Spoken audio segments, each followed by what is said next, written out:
And we're going to use the owl so that people at home could see the room.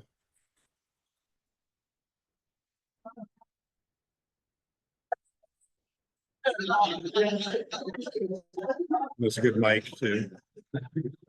So we don't want that. We want to take that.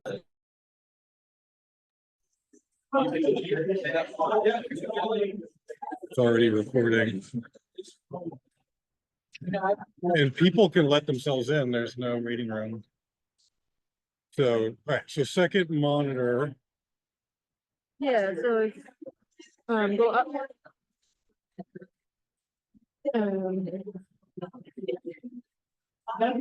This one, we want to have it so it doesn't duplicate the display. Yeah. So then that would be extend, right? Yeah, extend, there we go. Yep. Cool. And then we can go back.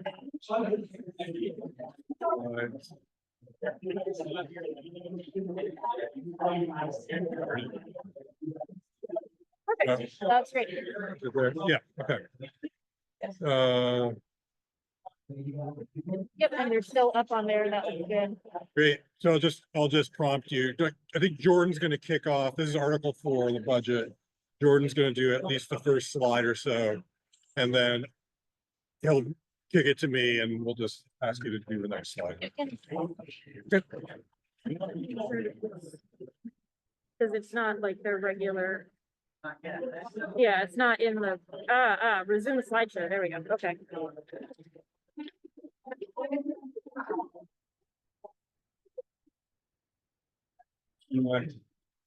So, so if I go back to the Zoom meeting, okay, so if I go back to the Zoom meeting, it has that still up, and if I then resume the slideshow here.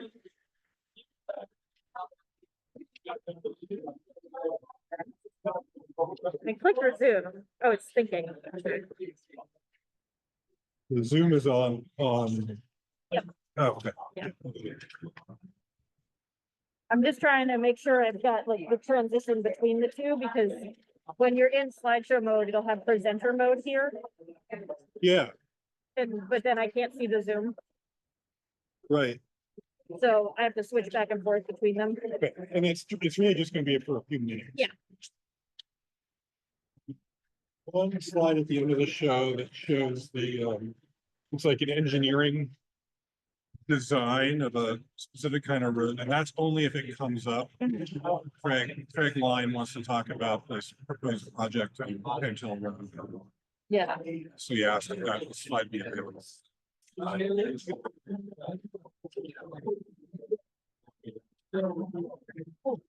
Ready? I know.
Yeah. Yeah, he canceled your second pay, man. A friend of mine's high up on the street patrol. Sorry, I had to close it, reopen it. Can you just open the right one? Is it this one? It's that one, yep. Okay. I think it froze. Hopefully it doesn't happen too much. If it does, we'll be fine. Okay, there we go. We're good. Sweet. Yeah, apparently on his first run. Got it.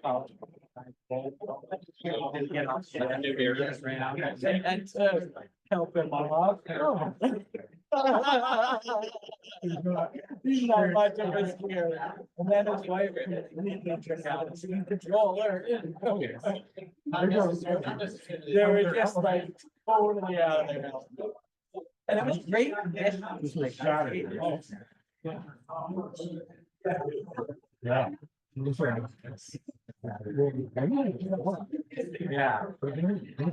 was snowing hard. But then, they went for a hike. Well, that's first time. I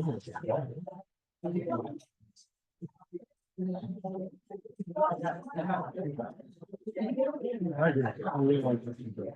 It's different. I really like some here. I'm very proud of it. Yeah.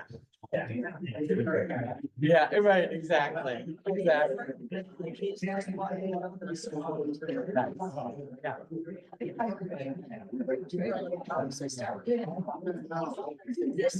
I love that. Yeah. They do a great job. Yeah. I'm happy for them to actually have decent position. Yeah. I was like worried.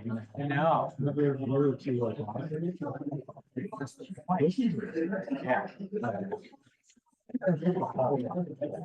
I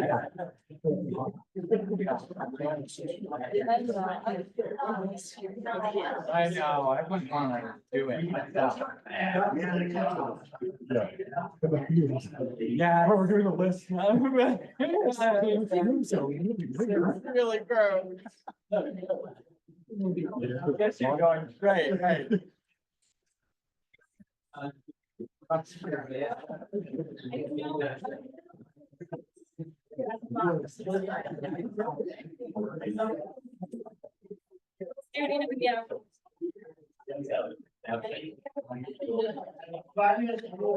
Name tag. Yeah. Okay.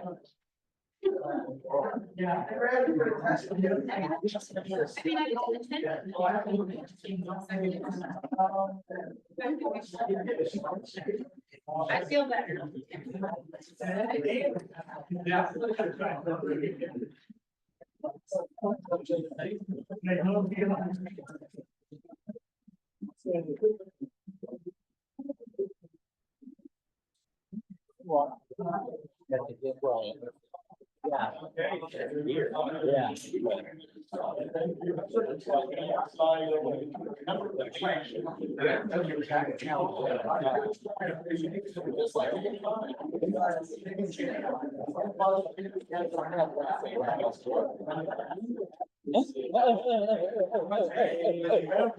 Pretty much everyone.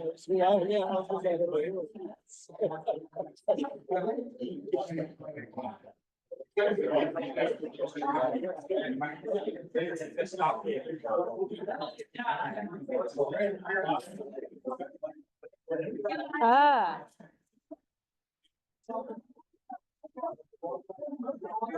Hi.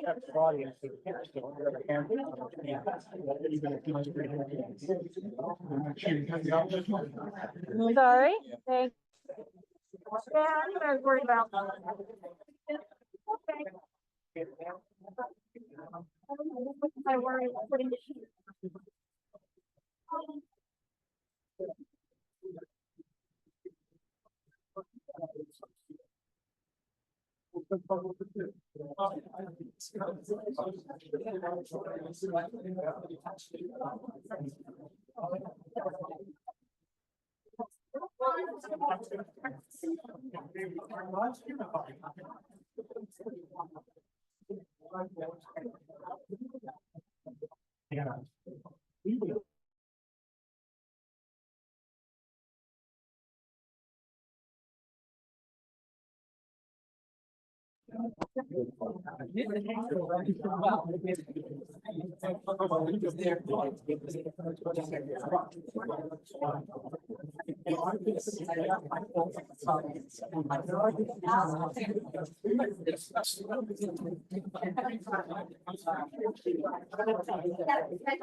I moved it over there just because otherwise it was Yeah. like just Hiding your basically face. showing Yeah. my face only.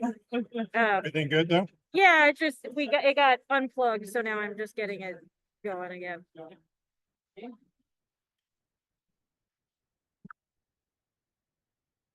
I can move it.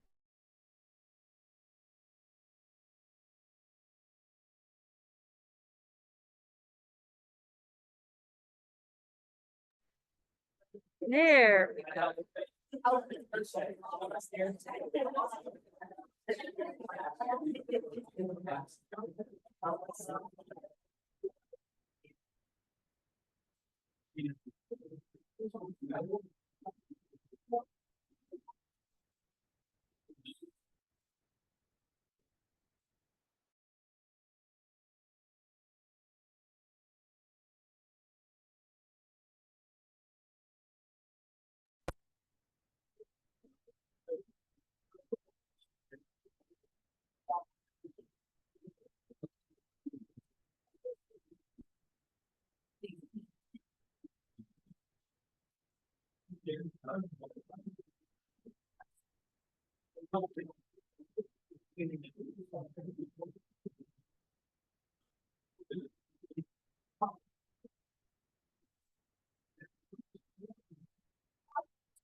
There we go. Okay.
You do. Hello. Quite a line at the table. Parking lot is back.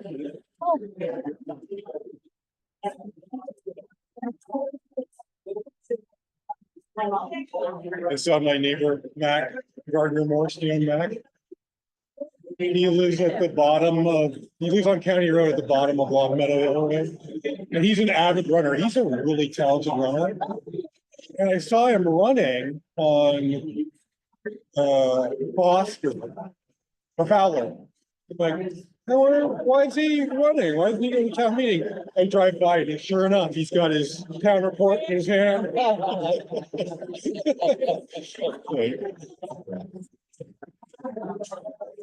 Hey, Jared. I think we're good. Looks good. I think it's gonna work. Thank you. Thanks for hosting. Oh, you're very welcome. How's anybody?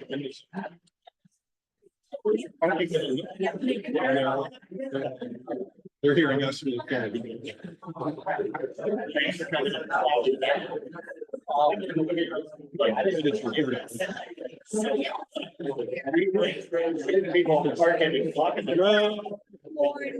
How are you? Good, how are you doing? Loving these people.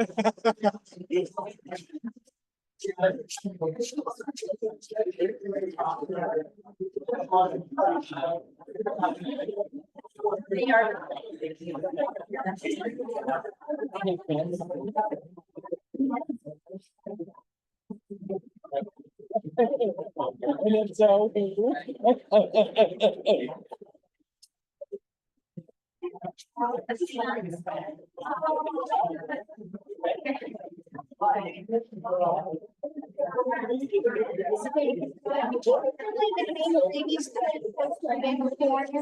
Thanks.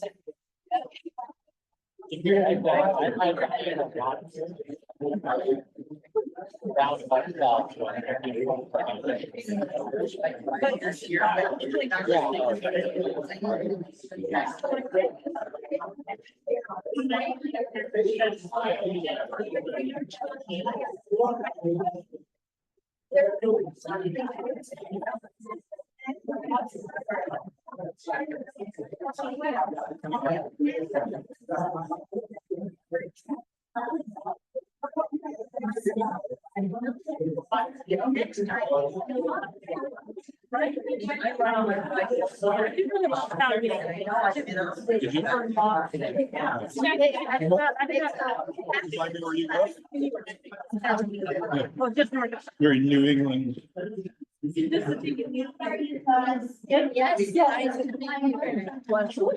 Oh. Would you have anything where you grew up?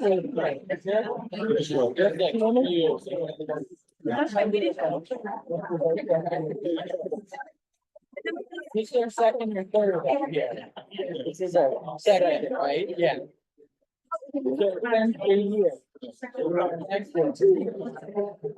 They're not all town. This is starting. We got a strong moderator. Right. I don't have a lot of experience with Calais. Lived in push the budget to Australian ballot. And so there's a lot less reason.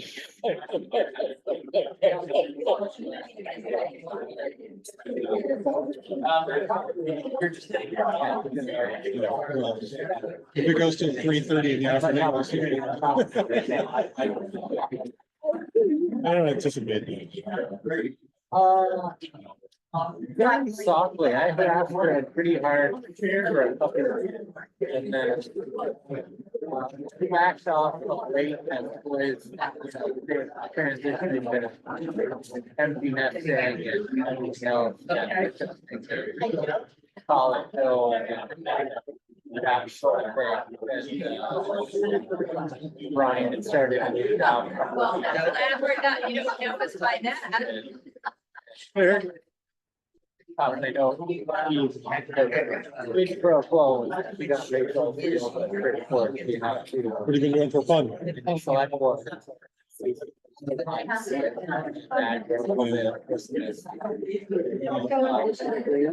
Yeah, so Rachel's been on the. Oh, okay. Yeah. So that is a good time of year to do that. They don't think it's good. Sunshine down there, huh?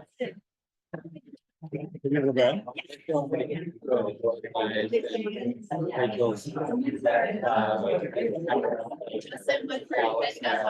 got a whole itinerary.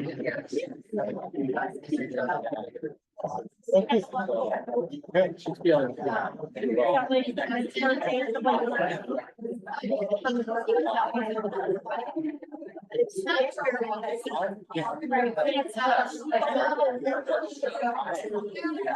You feel the thing you like. Yeah, inches, I imagine. Yeah. Expecting a big crowd. The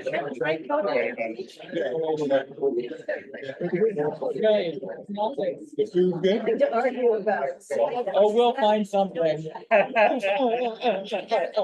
We tell evil stories. We have a singer, you know, the tribute, it's like everybody has an evil story. Yeah. We're living in DC for a year, down there around Homeland Security, emergency databases, social security number and a driver's license. You got a summons in the mail, the bird data didn't match. Because They're, you didn't change your they name. call them the right power way plants. when you got married or something like that. And they had to have a little bit different forms funky, of identification. catchy, And she had a different really name. well-crafted song. Identification. Because I kept giving herself no names. So we called Eva. So big, such a big song. Another marriage certificate for it, and backdated it to 1987. You know my partner Because you now? was there, you did it. So we had She's much better now. Although, That was amazing. Such a great story. We never said anything about it. We didn't want her to get. he's really good. You can tell the story now. That's all about. You see that? Oh, I'll make her out. How many people in this?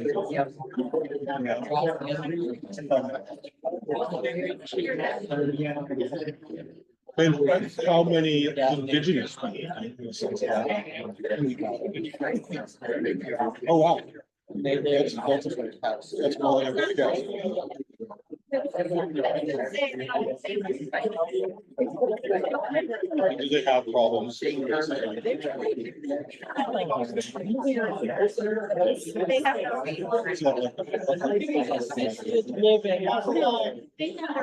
the line's going, there's some people voting, but the line's not down.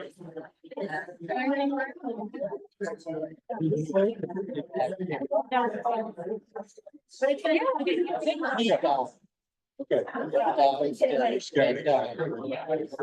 It's.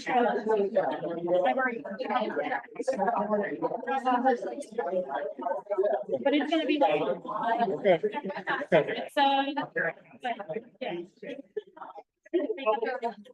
Yeah. Good morning. I could ask people to take their seats. Get the town meeting.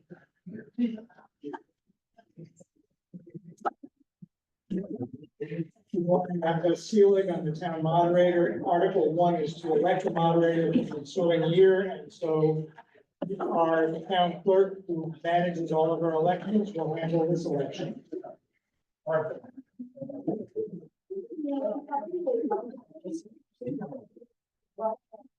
Good morning. My name is Stephen Dykeman. I am your town clerk. The first order of business at town meeting is Article 1, to elect a moderator for the ensuing year. Do I have a nomination for moderator? Jordan is nominated. Gus Sealy, do I have a second? There have been a number of seconds. Are there any other nominations for moderator? All in favor of closing nominations, say aye. All opposed, say no. No. The ayes have it. All in favor of electing Gus Daly as the moderator for the ensuing year, please say aye. All opposed, say no. No. The ayes have it. I will now turn the meeting over to Gus Daly, our moderator. I'll go for, what I'd like to do to start, before I get into, explaining the rules of town meeting, is ask the select board to introduce themselves, so, grab a mic and pass it along and. Jordan, why don't you go? Jordan Keys, Select Board Chair. Jamie Morby, select board vice chair. Select board. Sure, let's. Hi, everybody. I'm Kari Bradley, the town administrator, treasurer, road commissioner.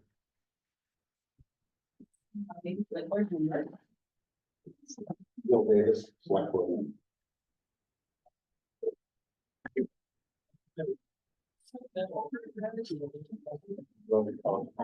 We're also going to introduce Rose, who's taking the minutes. She's taken minutes for a number of years and she does an excellent job. We also have our webmaster, Sarah Black, is up here making sure that folks can watch this from home. It'll also be recorded if you want to go back or you know anyone who misses the meeting. And then the statutory duties of a town clerk do not often require them to stand up behind a podium. We're more likely to be working in the quiet busyness of the town office or behind the check-in table in an election. Over time, I'm learning the town clerks end up doing a little bit of everything. Eva Morse did a lot of everything. She was the elected Calais town clerk and treasurer for 48 years, and she served the town in almost any way one could think of during that time. Eva passed away last December. We've included a tribute to her on page 14 of your town report. Eva's family has begun to plan an event in Eva's honor to take place later this spring. And the Calais staff and select board will be hanging a plaque in her honor at the town office. Another member of our community who passed away in 2024 was Cy Lamberton. Cy was a select board member for many years and a well-known figure in the East Calais community and the Calais community at large. Eva and Cy are two of the many residents who've given their time and care to the town of Calais, and we express our gratitude to them and our condolences to their family.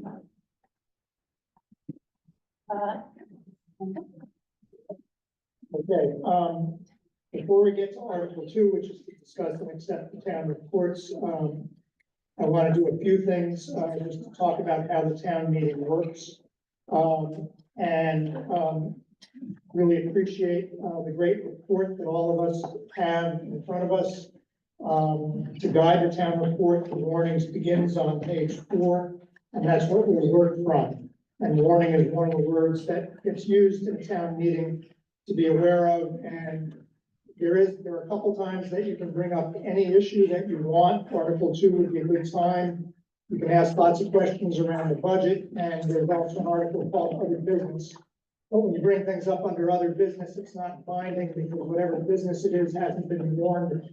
And the idea, I think, is that had it been warned, it might have brought people out with opinions one way or the other. So that's why actions there are non-binding. Doesn't mean we can't have discussions or raise issues. Town meeting for me is democracy in action, and recent events make it clear how precious a commodity that is. The select board's sitting up here, but unlike going to a select board meeting, where the three of them can decide any issue that they choose, today they each have one vote, all of you have one vote. And you can amend the proposals they put in front of you should you choose to do so. You can debate them, you can ask them questions. We are a legislative body today. There's a ton of information in the town report. I read almost all the narrative. I can tell you that I have not perused the numbers with a fine tooth comb, but some of you always have. And you should feel free to ask the select board questions about that, or anybody else, the town treasurer, anybody else who might have the information that you need. There are minutes from last year's report on page 124. We do think, and there's also an Australian ballot for some elected officers. And if you've signed in to vote, you've had the opportunity to see the ballot. Everything else beyond Australian ballot is discussed. We ask people to address the moderator as a rule of town meeting. It used to be a rule that you shouldn't use anybody's name, but I'm gonna ask when you get up that you identify yourself, maybe say where you live. Because although you may think everybody in town knows you, there may be somebody new here who's never seen you before. And it's a way that we get to know each other. We ask for civility. That doesn't mean you can't speak with passion. Last year, we had a very hard issue and form of a resolution where there was an awful lot of passion on both sides. And I think that's healthy for us to hear people's passion, to hear their pain, to hear their discomfort. But we need to do it in a civil way. I'll go back and forth across the room. Once you've spoken to an issue, even though you may have your hand up again, I'm probably gonna pick on somebody who hasn't had a chance to speak yet. In some forums, like the legislature, you actually have to ask permission to speak for a third time to an issue. We don't have that rule in Calais, but if you haven't gotten your point across the first 2 times, maybe you should let somebody else make that point for you. If you go on for a really long time and you hear the moderator say, could you get back to the point of the question? It means that at least in my simple mind, I can't follow your logic anymore. And some people go a long ways around the barn before they get to the point. You know, there's an old expression, if I'd had more time, I would have written you a shorter letter. There's 3 ways to vote. Voice vote is how we do a lot of business, but anybody can ask for a division of the house, which is a raising of these cards, and if you don't have one, you need to get one.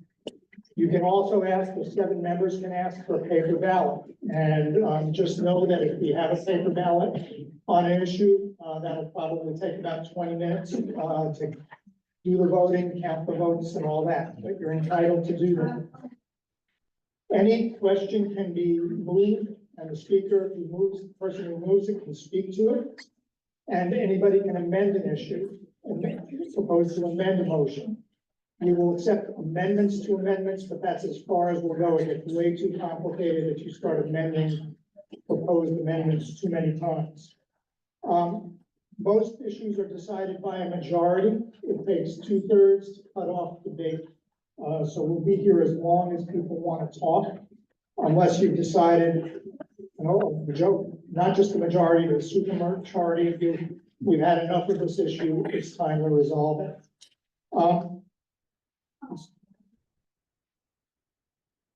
Moderators can make mistakes. I've made plenty in my time here. I think this is the 25th time I've been up here. And it's usually by going too fast. If you think I've made a mistake, you can ask for a point of order or point of information, to reconsider. And you can also challenge the ruling of a moderator. That's been done. And if a majority of you think I'm wrong, that's fine. And I promise not to take it personally. I think those are the chief rules to go over today.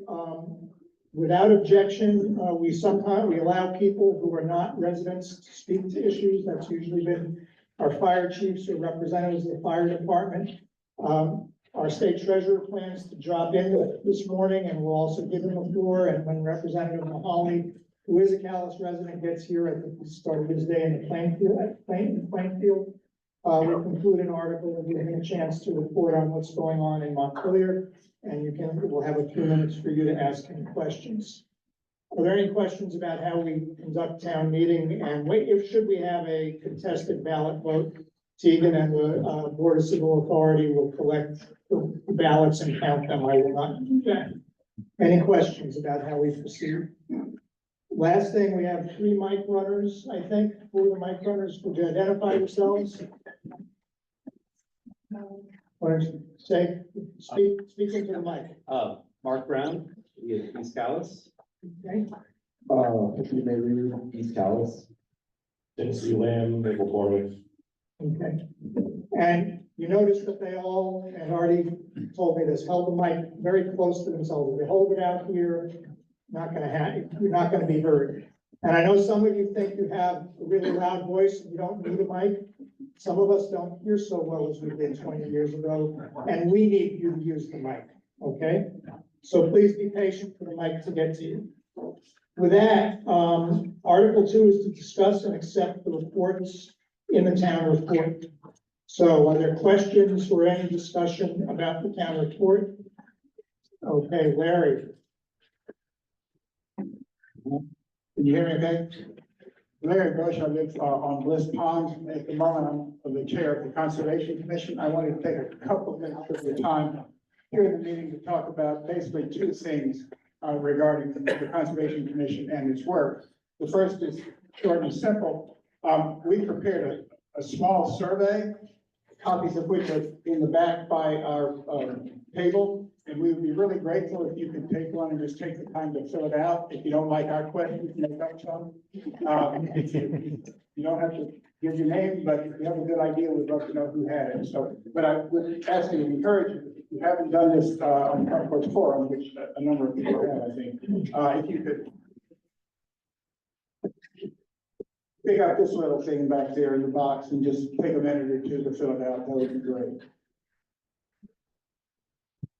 The next thing I want to mention is a much larger topic, and I really don't have time to do much at all other than to raise it, and that's a question of the natural environment that surrounds us, which is our concern, of course, in the Conservation Commission.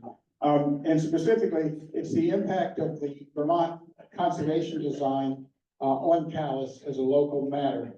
Just as a question of curiosity on my part, and I promise I won't call on you, how many folks here have heard of the Vermont conservation design? I think you have some idea of what it's all about. Good, that's encouraging.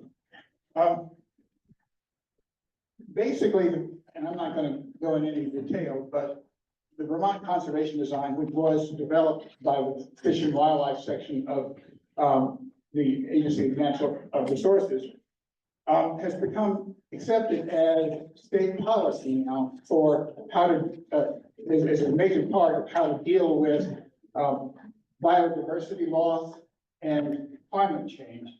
And it's built around a series of very detailed maps combined with policy statements. And we have a depiction of that back here at our table. There's a big poster on the wall that depicts the various elements of the conservation design. And I have a little laptop back here that's set up to run a very nice story map, it's called, which is a quiet document that you can go through and get all kinds of detail. If you'd like to search that a little bit today, I encourage you to do that. But while the Vermont conservation design is first and foremost a document that looks at things at the landscape level, which for our purposes would be statewide, it's also something that whose categories and principles need to be, one hopes, accepted and adopted and implemented at the town level. And we've seen that as the job of the Conservation Commission. So over the last year, we've worked on a document that was presented to the Planning Commission as our submission for the entry in the town plan. They weren't able to get to it because of the problems with the termination of the previous town plan, which I'm sure you know about. But in a couple of weeks, we expect to sit down with Planning Commission folks and begin discussing how much of this document is in the town plan and how much is not. Now, I have two documents about that. The first one is this long document. There are three table copies of it. this is the actual thing that I was just talking about that, the Conservation Commission prepared and submitted. And it's titled the National Environment, because that's the general subject they're talking about. And then finally, on things and show and tell, we have this document, which is culled from the 30-page document. And it's specifically taken from the mapping system that's established under Vermont Conservation Design. And you can find it on their BioFinder, which are an incredible thing. This particular document shows each of the major categories that the Vermont Conservation Design in Calais. This is a Calais, these are Calais-specific maps. There's a stack of them back on the table. I encourage you to take one if you like. This document also has QR codes in it. We're almost up to date with the world. One of them will take you to this document, and one of them will take you to that story map that I described, with the wonderful thing that I guess Fish and Wildlife people put together, that you can peruse at your leisure if you want to at home. So I encourage you to get one of these, just so you can have access to those other documents, but also so you can see what's here. Finally, in that regard, we're going to be scheduling one or more get-togethers with people here in the community, and bring in some people from the Vermont Conservation Design Office and others to talk about what it means with regard to Calais and what some proposals are or should be to implement it in Calais. It'll be a perfect time for you to come and have your say, if you like or if you don't like the way these things have developed. Finally, as a part of this overall project, one of the things that's really important is something called Act 59, or the 30 by 30 program. The goal to get 30% of the forest land in the state under permanent conservation easement by 2030. We'll probably schedule some get-togethers with interested people, which of course would include landowners who might be interested in getting their property in a conservation easement. We'll be doing that again a little bit later this year. And then finally, although this is brand new on the drawing board for the Conservation Commission, we're talking about, and I think probably will implement, a wildlife photo competition for young people, junior high and high school age people, and then adult. And everybody loves the wildlife. Everybody who's got a camera loves to take pictures of the wildlife. And so we're gonna see if we can't get a collection of those things for the community and have people share their whatever they found that's a thing of beauty. So with that, I thank you for your time and I look forward to seeing you all down the road. Thank you, Gary. I made my first mistake of the day, which is the article asks us to, supposed to have a motion to accept the reports of the town before we discuss the article. So can somebody make a motion to accept the report? Thank you. We have a second. Yeah, a second. Okay, now we're open for further discussion. Mr. Lilly, let's get you a microphone. Yeah.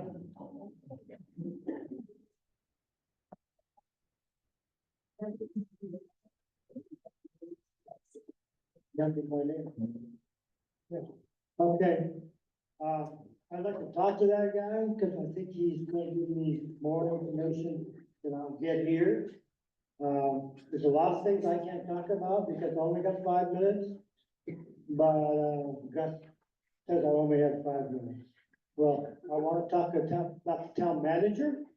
I don't think he's doing his job. Yeah, it's not funny. Just smiling, but anyway, I want to tell you, the town, road crew is marking up trees, especially on Tucker Road, scouring by plowing. Anyone with a tree, plows, the trees are going down. He's plowing the snow and dirt and everything over the fence, onto my stone wall. The stone wall is below the road, so he's covering it up.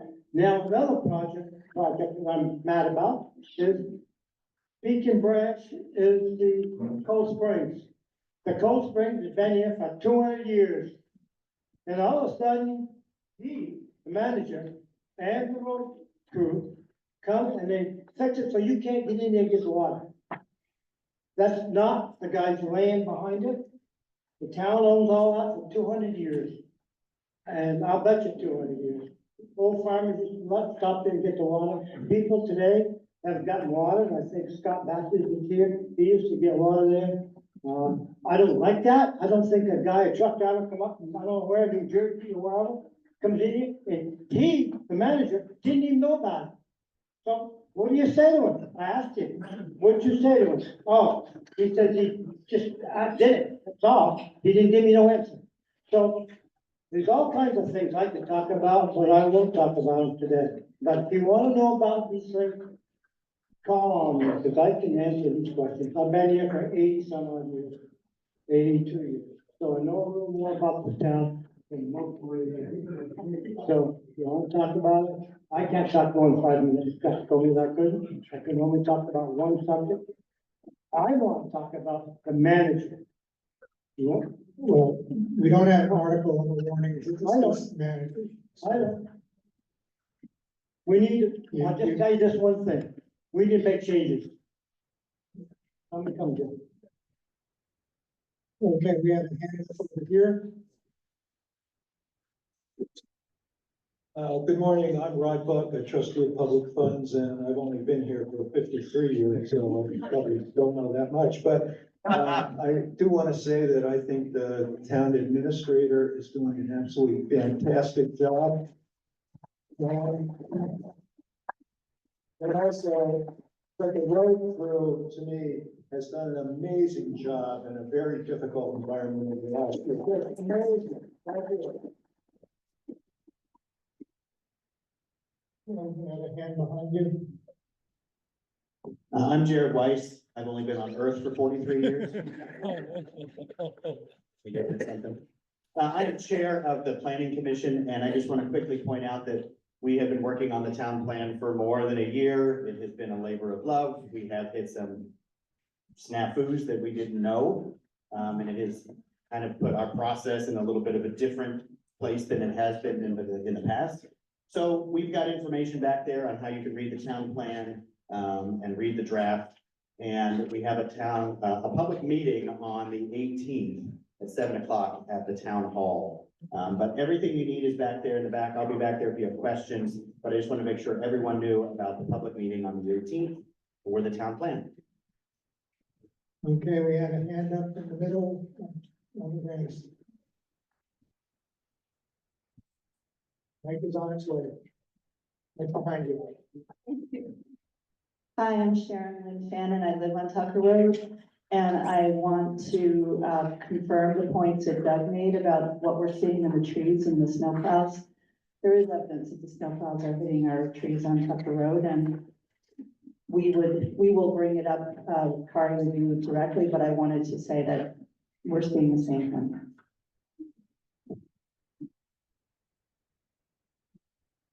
The hand up over here. Mike is on its way. Thank you. I'm Craig Lyon. I live on Old Church Road. I want to point out, and I believe in error, page 29 in the report from the Preservation Trust of Vermont. The last partial paragraph states that the Old West Church is state-owned, and that is not true. And I'd hate for anyone new to town or anyone else to read this information as factual, because it is not.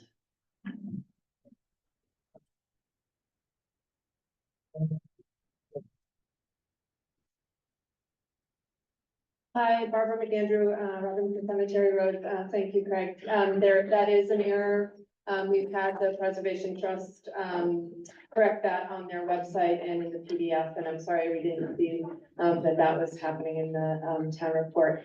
Otherwise, I just want to compliment the select board, the administrator, and all the people who work at our beautiful town office for their incredible report. It's extremely well done.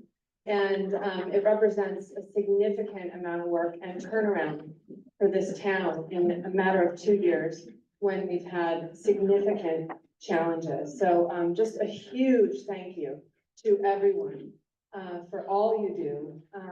Both the elected officials, our paid staff, and all of you commissioners and committee members. Thank you so much.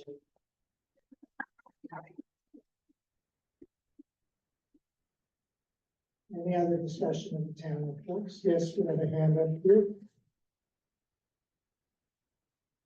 Good morning, I'm Charlotte Hannah Bassage, and I just gotta say that the road crew for the first time ever has not whacked our tree.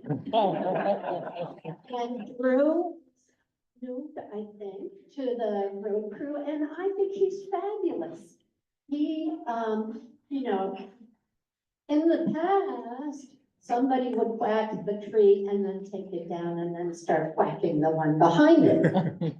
So I am so delighted that we have no request to widen our road. And thank you very much to Drew and the road crew.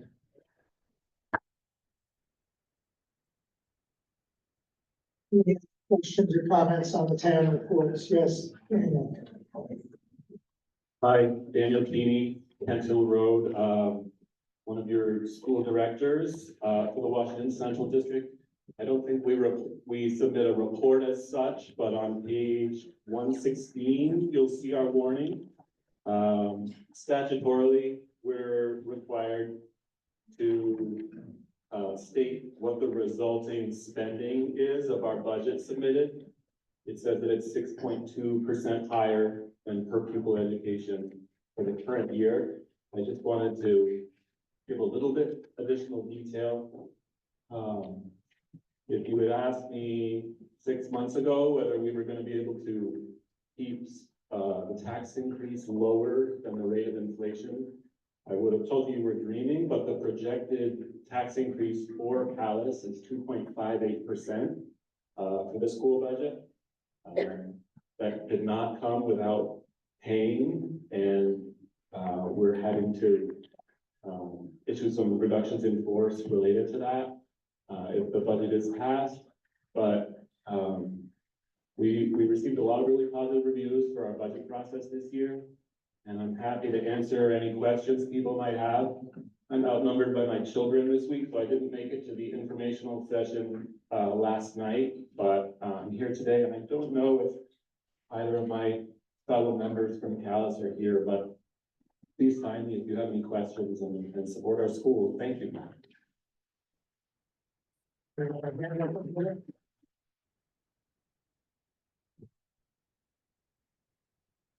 Hi, I'm Jimmy Sassman, County Road in Maple Corner, and I hope you all forgive me for feeling compelled to say this morning. But I wanted to put where we are as a town, just a tiny bit in the context of what is happening all around us.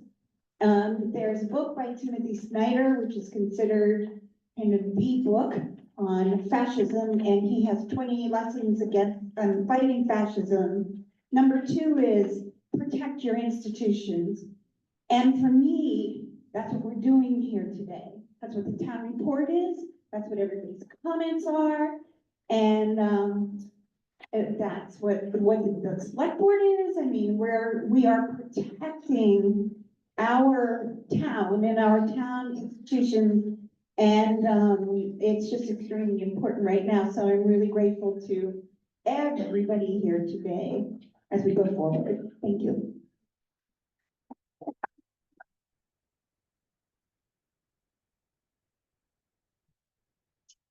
Some various town reports. If not, I'm going to assume we're ready for the question, which is to accept the reports in the town report. All those in favor, please say aye.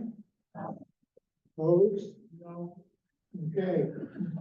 The ayes appear to have it. The ayes do have it, and we have accepted the town reports. Article 3 is to conduct 2 elections. The first is the trustee of public funds, and the incumbent is Steve Hillary. Yes. Hi, I'm Rob Buck again. As I mentioned, I'm a trustee of public funds, and I've talked to Steve, and he would like to run again for an additional term. And I would just urge you to check out our report on page 52, and you'll see that we're making pretty good progress on increasing the cemetery fund endowments so we can pay an increasing proportion of the cemetery fund expenses. So that's a motion to. Oh, yes. Yes. We have a second. It's been moved and seconded. Any other nominations? I have a motion to close nominations and have the clerk cast one ballot for Steve Hillary. It's been moved. We have a second. All those in favor of electing Steve Hillary to serve as a trustee of public funds, please say aye. Opposed? The ayes appear to have it. They do have it. Steve's been reelected. Next is an election of a cemetery commissioner, and Sage Kennedy is the incumbent. Do we have any nominations? Yes. Give the microphone over here.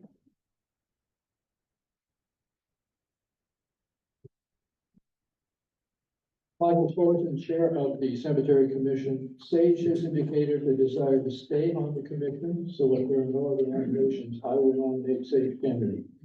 We have a second. Second. Any other nominations? I have a motion to close nominations and have the clerk cast one ballot for Sage Kennedy. So moved. Second. Okay, all those in favor of re-electing Sage Kennedy, please say aye. Opposed? Okay, she's been elected. The other elections are on the Australian ballot. So Article 4. Shall the voters approve the total highway and general fund expenditures of $1,781,039.10, of which it is estimated $1,441,614.10 will be raised by taxes, and $341,425 will be raised by non-tax revenue. We have somebody to move that article. So moved. And a second? Moved and seconded. Jordan, do you want to speak for this article? I would like to. Please. Thank you. So what I'd like to do, I guess, is provide a little bit of a context. We've also prepared Kari. Yes. Oh, my name is Jordan Keys. I'm the chair of the select board. Live in Maple Corner.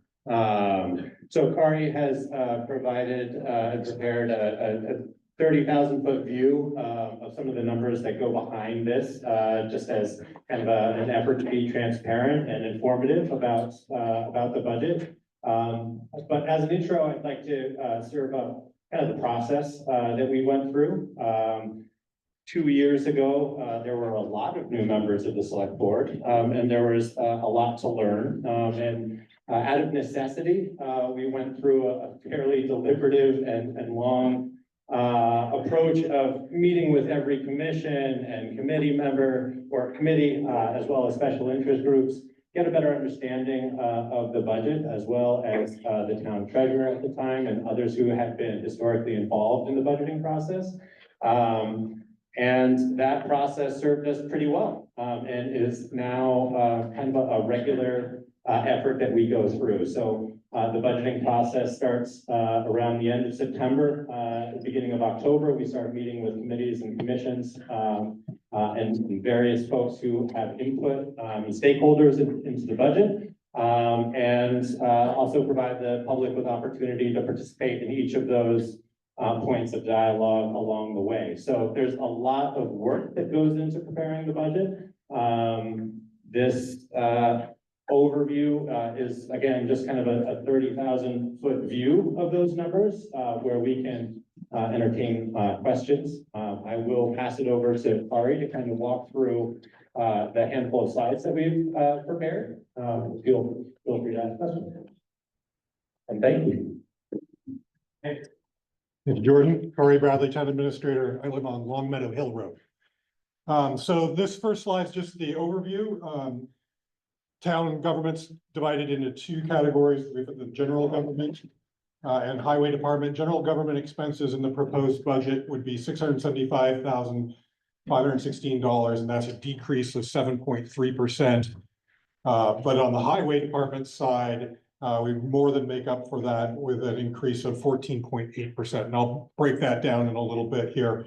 If you combine those two together, it's 1.78 million, or an increase of 5.3% over the current year's budget. And then if we adopt all the warrant articles today, it would be 2.2 million, or an increase of 4.7% in expenses. Okay, next slide, please. So where does that increase come from? There are a few key categories. First of all, employee medical insurance. You might have heard, well, this has been going on for quite some time. Medical inflation is just a really big part of our economy these days. And despite changing over from Blue Cross Blue Shield to MVP, we're still expecting an 8% increase in just that one category. Vehicle maintenance. We've proposed an increase of $18,250, 14% for that category. And that's just a more realistic, based on what we've been spending in recent years, just the cost of upkeep for our vehicles. And then fuel is also in that category. That's a large portion of that increase. Capital expenses would be an increase of nearly $30,000, 15%. Excuse me. What's included in capital is our new road grader. We've got 2 dump trucks, the Correspond Dam, and then the East Montpelier Fire Station and their new fire truck. And put all those together, we've got an increase of about 15%. And then the last category, the largest one, is road maintenance, $30,700, or 16% in that category. Last year, we spent an unreal amount really in gravel, if you remember how many mud seasons we had last year. So that prompted us to look at the last 5 years of expenses, not just for gravel, but for sand, salt, chloride, all of the road maintenance items. And we didn't pick the largest amount that we did in each year, but this is based on conservative budgeting on our actual history. Hopefully we won't need to spend that amount. There's a lot of variation in these numbers, but that's because it's weather dependent. So if you put all 4 of these together, they basically account for the overall increase of just under $100,000 of that 4.7%. Okay, next slide, please. There are some notable decreases. Each year we do a financial audit, but this current year we did a single audit, which is required when you meet certain thresholds for federal funds. And we had FEMA funds this last year, in addition to the grant that was provided for the East Calais store. We don't anticipate having a requirement for a single audit, so that will save $10,000 over the current year. General office expenses are expected to go down nearly $8,000. That's a collection of different decreases. The town office bond is paid off, so we won't have that expense to pay. Total town garage expenses are coming down $6,730. And then total fire and ambulance is a decrease of about $1,700. It's not a large amount, but I put it in here because our friends at East Montpelier and Woodbury fire departments did a very good job this year in figuring out how to minimize their budgets and the impact on our budget. So next slide, please. This is just a breakdown of where the money is going. Just about half of our budget overall is highway department. General government's just under a third. Emergency services, which are the fire departments, is 14%, and then social services and cemetery make up the last 5%. Next slide, please. And then what people usually really want to know is what's the impact on our property taxes. So the estimate, these are all estimates, but the estimated, if the proposed budget is approved, town tax rate would be 0.9, or an increase of 4.4%. This is assuming no change in the grand list. That's one key assumption here. I do expect it'll go up some. I don't have any basis for predicting what the increase would be. We combine that with the estimated 26 education tax rate, and this is based on the number that Daniel just referred to, an increase of 2.6%. You put those two together, we're at 2.9648, or an increase of 3.1%. It's important to note that the the education tax rate is about 70% of the overall property tax rate these days.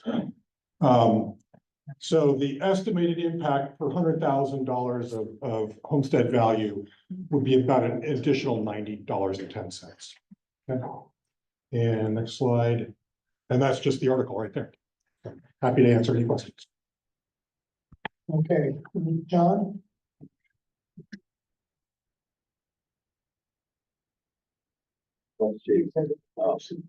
John Grayman, house resident. Quick question, you mentioned the Curtis Pond Dam, was one of the expenses under the capital. That was to pay the bond obligation? Yeah, so the town approved the bond last year and we took out. Yeah.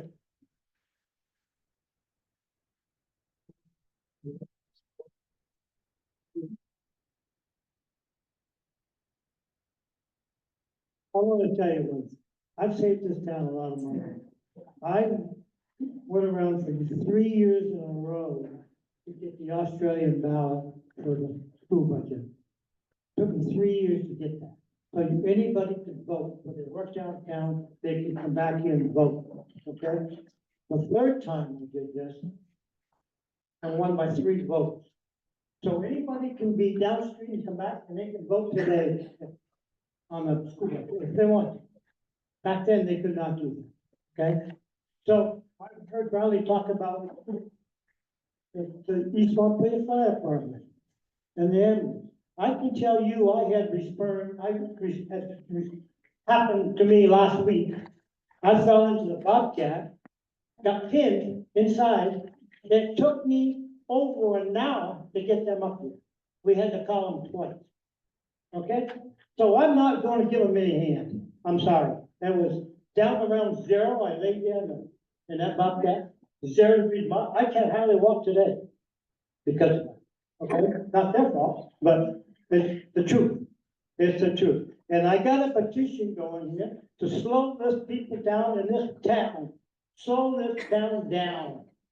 So when they go by my farm and the school down here, they're not going 90 miles an hour. And I got a petition right here. I got it signed. And there's over 50 people. And I just asked people on Lightning Ridge Road. And the select board, they marked it down to 30. Well, you know what? We don't have no cop in this town. We have nothing. They'll drive as goddamn fast as they want by my farm. They'll see a black Angus calf laying in the road and they'll scream right by it 40 miles an hour. They don't care. They just don't care. And then the town garage, Bradley knows about it. He didn't know about it until last week. We are polluting the river. John Rambad, he knows that. Huh? Yeah, he knows that. Him and I went up there and they tried to kick us out of it, because we were looking for where the water was coming from. They tried to kick us out of it. He knows about, well, he didn't know about it until last week. A lot of things he don't know about. You know, we need to get that. Deacon Brad, that spring, we need to get it back. We own that, right? And I don't want a truck driver from, I don't know where he's from, down south. Maybe, I don't know, they know, maybe. We need to, he didn't even ask anybody, he just went and did it. That's not right. I'm sorry, that's not right. Taxpayers own that, and we don't have a right to do that. We don't. And they sold some land next to me, behind me. The guy had a survey, and he surveyed it, and he thinks he owns the town forest. That's right, he does. Bradley, what'd you do? Nothing. Nothing. But you know what? He don't own it. And the town can take it back anytime they want. Doug, and he gets on my land. I have to hire a surveyor to come back and do it. On my dollar. Probably cost me $3,000, maybe $4,000 to have a survey. Town can just say it's mine. 30 years they can say that. I think the attorney's in here. He needs to do something about that. He didn't know about that. He needs to do something about that. Polluting the water garage, I think, changing oil, wash down, goes in behind the garage, and will go into the river. The town, yeah, That's what they do around here. They don't know about it. I'm telling you, boys and girls, they don't know. He's not doing the job. You all clap, but you don't know what he's doing. I don't know. I do know. I mean, I'm sorry, but you don't know. Right? Yeah, that's true. So if you, I go to the town meeting, select board meeting once in a while. I don't see anybody there. Those are the meetings that I do. Ann Winchester would not let me talk on two different occasions, two different times, because I wasn't going to talk about the ponds. I wasn't talking about. She's right here. She knows she would not let me talk because I wasn't going to talk about the pond. I'm sorry.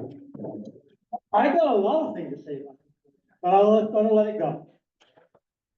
Does anybody want to speak to the article? David, we'll get your microphone. Stay out back. It's coming. Stand there, wave your arms. Thank you. David Healy, live over in Robinson Cemetery Road. I was looking and reading a report. I didn't see anything about what we're gonna do with County Road that's disintegrating. And I just wondered if you could address that. That's true. There's not anything in the current budget for repaving. We are seeking bids right now. And anticipate that we'll be applying for highway grant, to cover, a large portion, the majority of the repaving. So that could happen as soon as, FY 27 is what we're looking at. I think we had a hand up in the front. The microphone over here. This is short. I noticed that we have a clean audit for 2024. That is really a big deal, because those auditors are picky. And, so I don't think we've ever had a clean audit before. That's not, thank you. No. So anyway, I just want to congratulate all the staff, and the select board for that, because I think that's a big deal. Okay, we're on the floor and we have a hand up over here. Thank you, Gus. I want to go back just for a moment to what David asked about, David Healy, about the county road. I brought it up a year ago and was told, yeah, we just didn't get the grant application in, too much going on. And I was the only person at the select board informational meeting. I asked about it at that time and was told, as Kari just said, can't really do anything until fiscal year 27. So to be clear, nothing will happen this year again. The select board, again, 23, 24 extraordinary years, a lot of demands on the road crew and the select board. But a phone call was not made to Nikon Coatings Company, who used to seal the cracks in the county road, which went a long way to preserving the pavement. And that has not been done, I think, for at least 3 years. So I brought it up. Kari and I had personal conversations about it, and they called Nikon and they looked at it and said, it's too far gone. So a lot of holes, it's breaking up. Gus, I beg your patience here because I've got a number of line item questions that I'd like to ask about the budget. Go ahead. Thank you. One thing that I'm concerned about as I read through the town report, not as extensively as you, I assume, but I am thinking about people like Ben Naylor and Rick Purchase and others who are no longer with us, who did go through the reports with a fine-tooth comb. And so I'm trying to carry on in their tradition. I see a lot of salary in the budget, and there are lots of people, demands are higher, And yet I'm concerned about, numerous parts of it. And so, Kari and I have been friends for a long time, and yet I've got questions about how the town administrator slash road commissioner slash treasurer is paid. And I don't see any salary item, for his treasurer duties.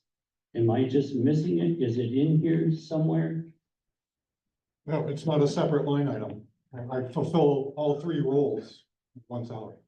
Okay, so but there are two items of salary for your role as town administrator and also for road commissioner. I see those numbers. So over the past year, I've been fulfilling all three. We got to the point in the fall where I felt like it wasn't sustainable carrying out all three. So the budget doesn't include part-time road commissioner. If approved, we would proceed with hiring. So someone else would fulfill the role of part-time road commissioner because it's been determined that a full-time road commissioner is not needed, or you just don't have time to do it all. Well, I haven't had the time to do all three roles at least sufficiently. And we didn't feel like we could afford a full-time road commissioner on top of all the other staffing.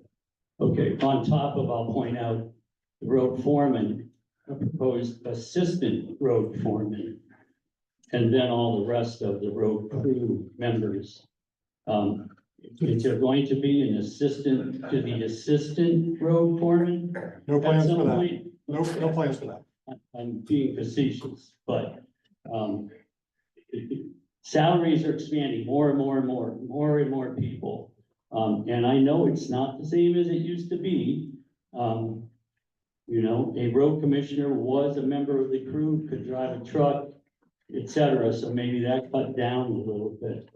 Sorry, I need to find my other page.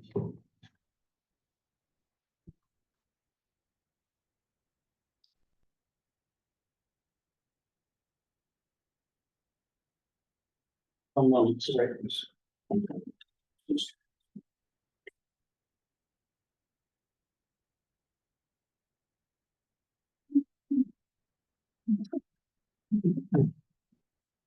On page 57, I see two listings for select board assistant, both of them identical amounts. And I'm wondering why it's in there twice. $7,243.60. That's a good catch. That's a typo. But it figures into the bottom line. Yeah. One thing that's always been frustrating for me in this budget, we can discuss it all we want, which is a reason to not vote by Australian ballot. This thing might not have been caught. But we can't make any changes, correct? We can't tell the select board, oh, why is the $7,000 in here? Take it out.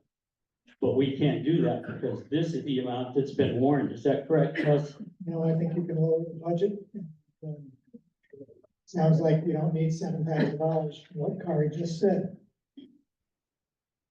All right, then I would move to decrease the select board portion of the budget by $7,243.60. We have a second? We have a second. Further discussion? It's weird to speak, usually I just hand the mic to other people, but Mark Brown, Marshfield Road. I haven't done all the math, but I looked at the cents column and the select board assistant, it's 60 cents at the end there. If you look at the bottom total select board, it's also 60 cents. So I'm not sure that $7,243.60 is added to the total. I think we should check the math before we remove the money. Thank you, Mark. That's a good point. I myself do not have a calculator with me. I confirmed it. Confirmed which, Dan? I confirmed that it's not double counted in Daniel Heaney. I just confirmed that it's not double counted on page 57 in the total select board amount. And the budget FY 26. It's only counted once. So even though it appears twice, Correct. it's only counted once. There's someone up front who's got a hand up. Hi, it's Sarah Black. I'm in the main corner of County Road. I'm also just verifying I got the same thing. So it's not double counted in the number.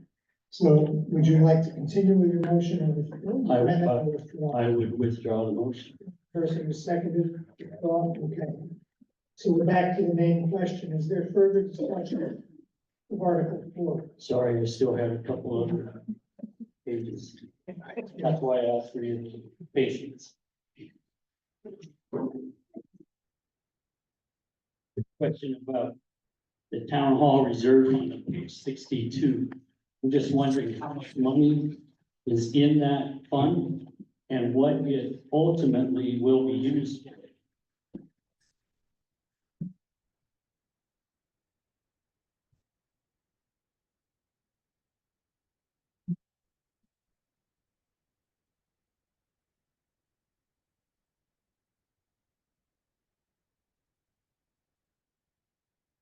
We can't speak to what is in that budget at the moment, but, the idea with the reserve fund for, is to, have a modest pool of money to make improvements, to the town hall, to better utilize it for, town, meeting, and gatherings, not this town meeting, but, yes, town meetings, and other gatherings of committees. There's been, a lot of feedback about how difficult it is to hear in that space. So, over the last couple of years, we've entertained, ideas about how to improve that space and make it more accessible, for members of the community and better utilize it as a town resource. So, part of the reason that that reserve fund exists and why we're proposing other reserve funds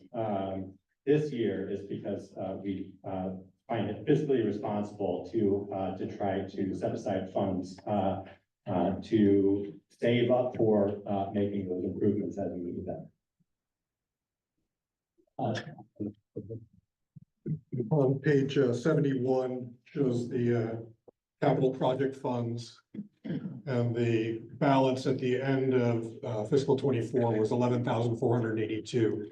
And there was no appropriation in this current year budget. So that's what the balance is. Okay, so you're asking for another $8,000 into that fund. Yeah. This is a building that I have great hesitations about. I love it. I'm glad we restored it. I'm deeply sorry that we don't have a town meeting there. But I can imagine improving sound would require $20,000. And Jordan, are you talking about upstairs or down or both? Just downstairs. And I think, yeah, I think just Use the downstairs. Sorry, just downstairs. But there have been other maintenance related expenses that are not budgeted for, that will come up. If we need to perform a serious repair to the generator, for instance, that had been installed there. So, part of it is having that $8,000 is having line of sight on a number of issues that we may need to spend money on, to continue to utilize that space or make it accessible as a resource center or emergency shelter. So it's, nobody is proposing that we're going to spend $8,000 on sound issues. But that's the part of the logic behind that $8,000. I guess it seems like a random amount to me. I understand the need for reserve funds. The town garage, it's gonna need some work. The town hall is so newly restored. I'm looking for places to cut this budget as much as possible. So, that's my point. Thank you though for your answers. One more thing, I'm sorry, but, I want to encourage Kari to make more phone calls this year to get the white lines painted on the paved roads in town. Numerous people voted a number of years ago that we wanted the white lines painted. And I know it was your intent to do that, but you couldn't get the company that does that to respond. So I'm just raising it to get it on the record again. My final thing has to do with the complete rebuilding of a portion of Kent Hill Road through the wetland area. And for those of you who don't know what this is about, it's proposed and the town received grant monies for a 20% match. The state will pay 80% of this project to dig out the road all the way down several feet through the wetland without touching the wetland. And I know this because I contacted a guy at Chase and Chase Surveyors who have done some preliminary work on how to do this. To dig it all out, to replace it with what's called a French mattress, which is large stone wrapped. Have you ever slept on a French mattress? Not that comfortable. And so this large stone, 3 feet down, wrapped with road fabric, and then covered with, I'll call it medium stone, and then a top coat, so that water can pass through. Those of you who know the road know that there's wetland on both sides of the road. So this design is said will allow water to pass through the base of the road and not soak up into the traveled portion, thereby hopefully decreasing the effect of mud seasons in any year. So the select board has put in $30,000 for that as the Calais portion. I frankly am in favor of it. I think I am also strongly in favor of the preservation of the wetland and the beaver dam that exists there. The beaver dam is a good thing. It helps in the event of flooding events. It filters water as it passes down the stream to Pekin Brook, etc. So towns applied, got the grant, and there are questions about who would do it. And one question I have is, have bids actually gone out? Is that what I understood you to say at the, no, they haven't yet. Requests for bids haven't gone out? No. We're in the process right now. In the process. And so a question I have is, who would oversee those bids? Who is it that would accept the winning bid? Is it the state? Is it the select board? Select board. Even though it's only a 20% portion the town is paying, the select board is in control of that. Correct. Okay, and who oversees the work? And one question I had at the meeting that you couldn't answer is the town overseeing it, so it's done to spec? There was a question about who would do it. Would it be the town road crew or would it be a private contractor? I have concerns that, as you mentioned, the town road crew might not have time to do it. It needs to be done in a timely way because of emergency access on a major road through town, et cetera. Thanks, Kari. Yeah, so it would be a town project. We would select the vendor, if we go with a vendor, and we would pay for it and be reimbursed the 80%. So the current thinking is that we would hire it out to a vendor, low bidder presumably, but we'll have to see how the bids come back.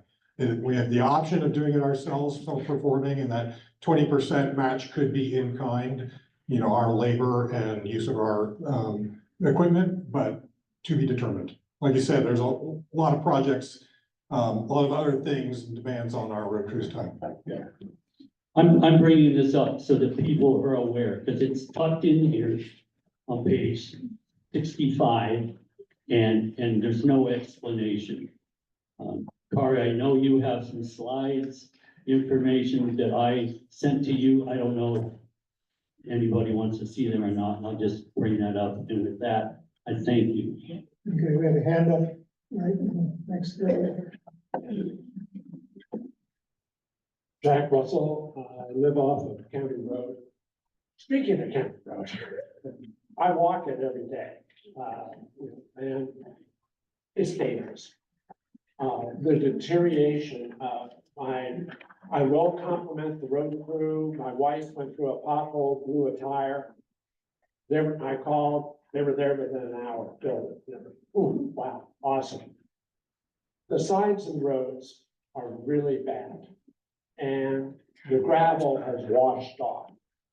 So that it's literally dangerous, because if a car goes off, there's potential of flipping.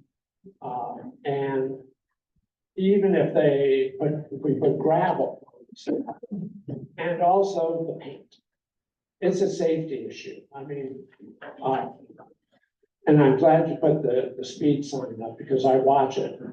I see people going 60, 65 miles an hour, and if they go off just a little bit, it's going to be a disaster. I mean, people are going to die.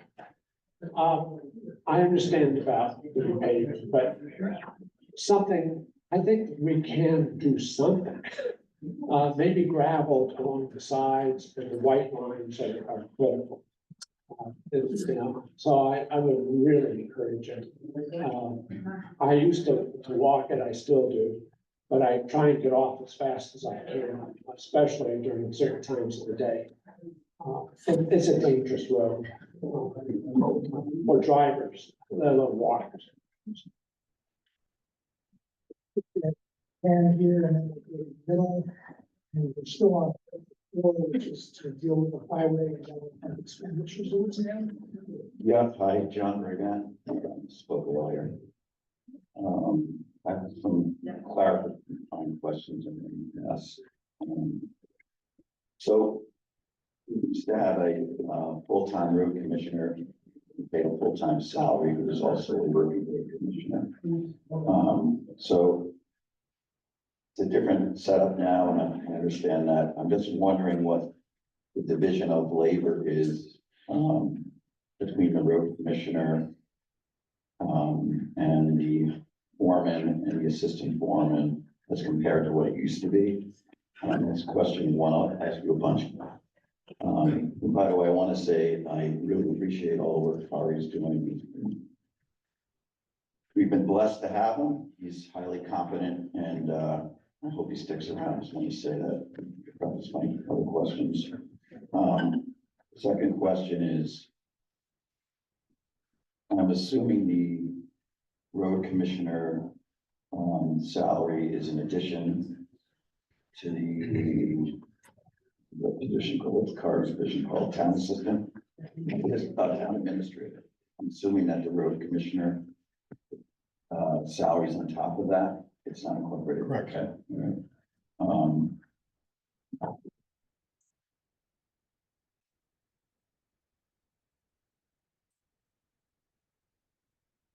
Harding County Road. The last select board, and this is not to impugn anybody on the select board, but we received a petition to slow the speed down on the county road. We made changes to the road ordinance. Subsequent select board, I think, did a traffic study, and as a result of that study, decided not to lower the speed limit. And before anyone says that, the study concluded, which I think there's been misinformation put out there, that based on the study, they were unable to lower the speed. It's not true. It's one component that's considered in making a decision of whether to lower the speed limit and how far to lower it by. That road is dangerous. I hay a field on that county road, and I had a tractor break down a couple of years ago, and I had to walk home. And it was unbelievable, and I spoke with folks on that road subsequent to my hair-raising walk. Like Jack Russell said, 70 miles an hour past Adam Lane's house, I think that's an underestimate. It was scary, and there was a pickup truck passing somebody who was already going well over 60. It is horrific. The fact that it's breaking up, if that slows the speed down, I think that would be great, but I really would like the select board to reconsider. To the extent they made a decision not to lower the speed limit, reconsider that decision. People like to pedal around here. When I was on the select board, we made a decision based on the current level of use and types of uses of our roads. We have more people, pedestrians using our roads. We have gravel bikers, the onion run, whatever it's called. There's a loop that people do now through our beautiful town to take advantage of our gravel roads. And we do not want people flying through 40, 50 miles an hour and placing these people at risk. So those are my questions. That's it. So, in terms of the division of labor, as the road commissioner, operated at a fairly high level, but select board ultimately makes all the decisions, but I'm their agent. So, in terms of hiring, human resource administration, budgeting, I'm sort of the key person there. And then in terms of daily operations, John Stafford, the road foreman, is making many of the decisions, and then we work closely together. Oftentimes, if there's a decision needs to be made about, what are we gonna accomplish with minimal resources, that's where I'll weigh in. Oh, sorry, the grants administration, who's doing that? Toby Talbot is still the grants administrator. Okay. You have a hand up in the middle, and we're still on Article 4, which is to adopt highway and general fund expenditures as proposed. Hi, good morning, everybody. My name is Mercedes Young. I live on Jack Hill Road. I was looking at page 57, and I tried doing the math for all the items that says here it totals $64,093.60. But I'm getting a different amount. I'm getting a little bit over 68 if I add them all up. I have actually couple of folks help me just to make sure I wasn't doing the math wrong. So I don't know, it just makes me wonder about the rest of the budget, but those numbers you have there, not counting the select board assistant twice. If you only count it once, you should get about 68,000 plus. Okay, there was another hand while people check the math. So we're gonna come in front. Thank you.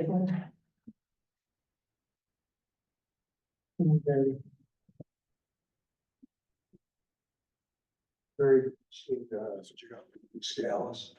I'm sorry, I have Larry Jackus, but, just a couple of, three or four things. One, I want to thank Ann Winchester for her service on the select board. She came in when she was needed.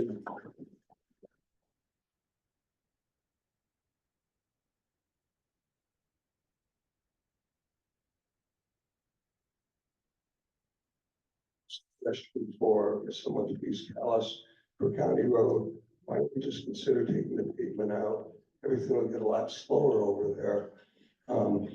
Part I'm joking, but the truth of the matter is keeping pavement up over there is very expensive in the town. And we might really want to consider, some towns around the country have actually replaced pavement with dirt. So I'll leave it at that. In terms of the town hall, I raised this a couple of years ago. We're not using the upstairs. I believe this one.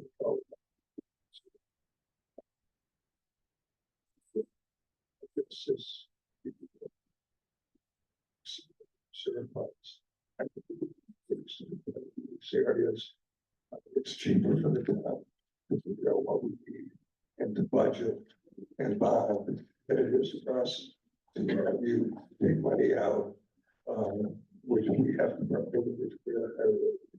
So that's more of a generic question of consideration. I'm open to something that makes some sense.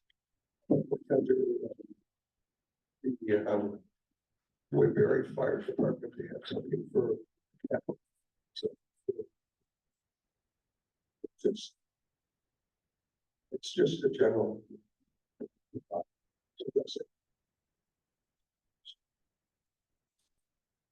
Yeah. Okay. So can I speak to the question about on page 57, the select board, total select board? There is something going on here and the correct total would be 68,000, but if you look at the first two lines, I can't explain this, but they're indented somewhat. And they shouldn't be there. The grant coordinator is not in this category at all.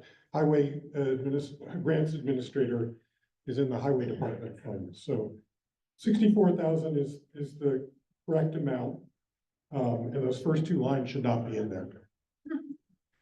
Apologize. Yes. Question has been called and it's a 2/3 vote. All those in favor of ending debate and action on the article, please say aye. Those opposed? No. The ayes appear to have it. I'm sorry, one point of information.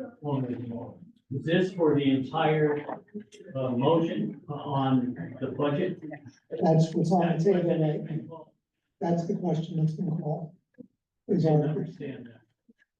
The ayes appear to have it. The ayes do have it, and we are ready to vote on Article 4, which is shall the voters approve the total highway and general fund expenditures of $1,783,039.10, of which it is estimated $1,441,614.10 will be raised by taxes and $341,425 will be raised by non-tax revenue. All those in favor, please say aye. Those opposed? The ayes appear to have it. The ayes do have it, and Article 4 is passed. Moderator, could I explain my vote for a brief moment? For a brief moment. Yes. I'm sorry that I misunderstood. It wasn't clear. Oh, I'm sorry. What was your vote? My vote was no. And so the last thing that Kari just said was, we're approving $4,000 more than we should have been. So what the hell? No, that shouldn't be there. It's in there twice because it's also in the highway budget. Is that correct? I think I've heard Kari say something differently, that you've recorded your objection. Okay, I'm And we are trying to we are ready explain why I to- voted no. We're ready to move on to Article 5. Shall the voters appropriate the sum of $46,946 for the operation and maintenance of the cemeteries? Would somebody like to move this article? Move, we have a second. Okay, is there discussion? Michael, did you want to speak to this or not? Let's get a microphone.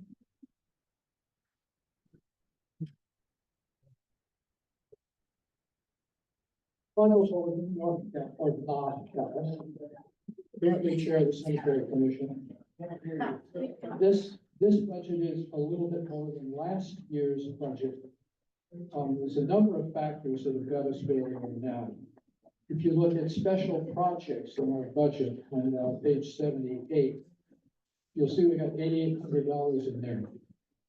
The one thing that is changed is we have over the last few years replaced the fences at the Old West Church Cemetery and the Robinson Cemetery. And those two fences cost the town a whole lot of money. They've been neglected for a long time. They had to be replaced. And because they're in historic districts, they had to be replaced as they were. We would much rather have put up a post and chain fence, but that's the way it is.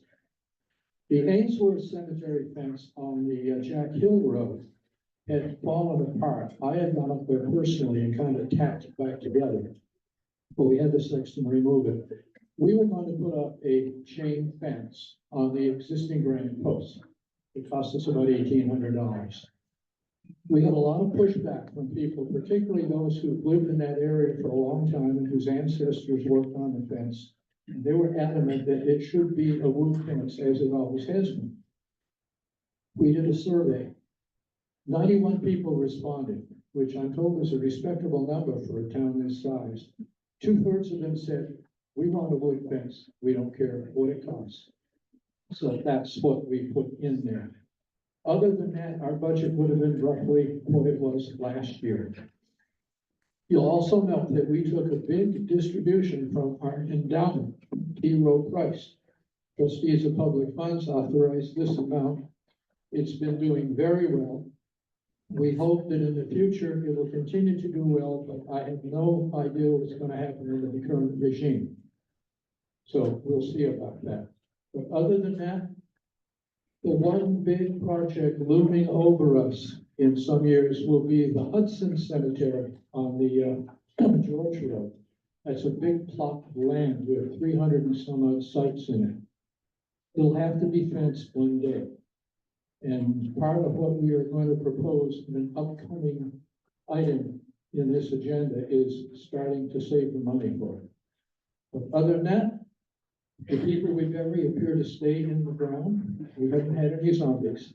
And one more thing I'll add is green burials are becoming very popular around here.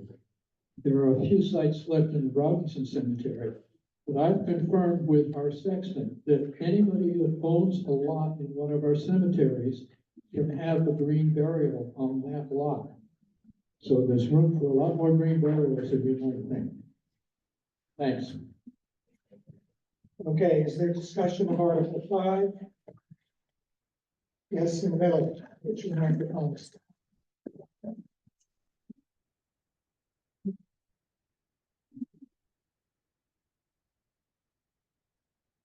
Well, my therapist, sorry. No, it's just out of curiosity, I noticed that the tree work, budgeted is twice, which is curious. Thank you.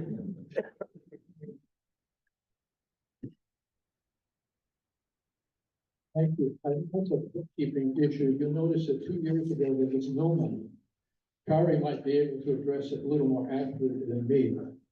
But for some reason, one part of the two-part hedge trimming program got omitted one year, and then it's going to be put back in so it comes out even in the end.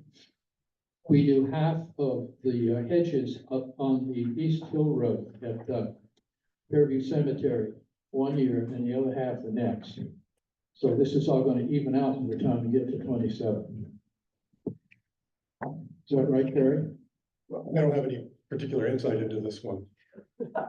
Sorry. Thanks a lot. If you're hedging, Aaron. Further discussion, of Article 5. Are you ready for your question? Yes, sir. Sorry. One very quick question, Michael. Why would there need to be a fence in the Hudson Cemetery someday? If there's no fence there now, why is one required? Is it to keep the residents in the cemetery?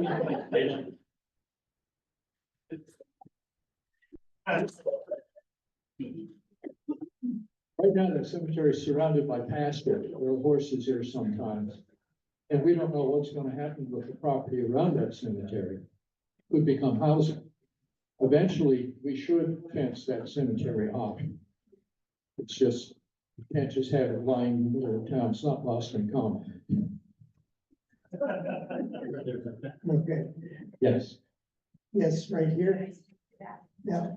As the owner of the property surrounding it and vice chair of the cemetery commission, I can't guarantee what's gonna happen either, and it's just a good idea to have it once. There are horses there now, there may be cattle there in the future. It's a good idea. Okay, we have a hand up in the middle, and just want to remind, address the moderator. Doug Lilly, Lightning Bridge Road. I want to talk about horses. Those horses are over on my land, behind my barn, open up my bales of hay. Is this relevant to this article, sir? I don't know if it's relative, did she talk about horses? I don't know, I can't talk about it. We're not on the subject of horses in general, we're on the subject Well, he of. mentioned, what can I talk about horses? There are horses that eat my bales of hay, and she brings me over a dozen eggs. That's the most expensive egg I ever bought. And then next year, her horses come over, and they lap my truck, salt off. $2,700 worth of damage. Thank you. Are we ready for Article 5? Is there further discussion? All, yes, you, Right. Motion to, call the question. okay, we move to call the question, we have a second. All those in favor of calling the question, please say aye. Those opposed? Okay, the question is, shall the voters appropriate the sum of $46,946 for the operation and maintenance of the cemeteries? All those in favor, please say aye. Aye. Those opposed? The ayes have it, and we have passed Article 5. Article 6, shall the voters appropriate $34,881 for library services provided through the Kellogg Public Library? Would somebody like to move this article? I got it, yes. No, it's okay, thank you. So would somebody like to move Article 6? Been moved, do we have a second? Second. Okay, it's been moved and seconded. Is Jeff Dean here? Did you want to speak to this?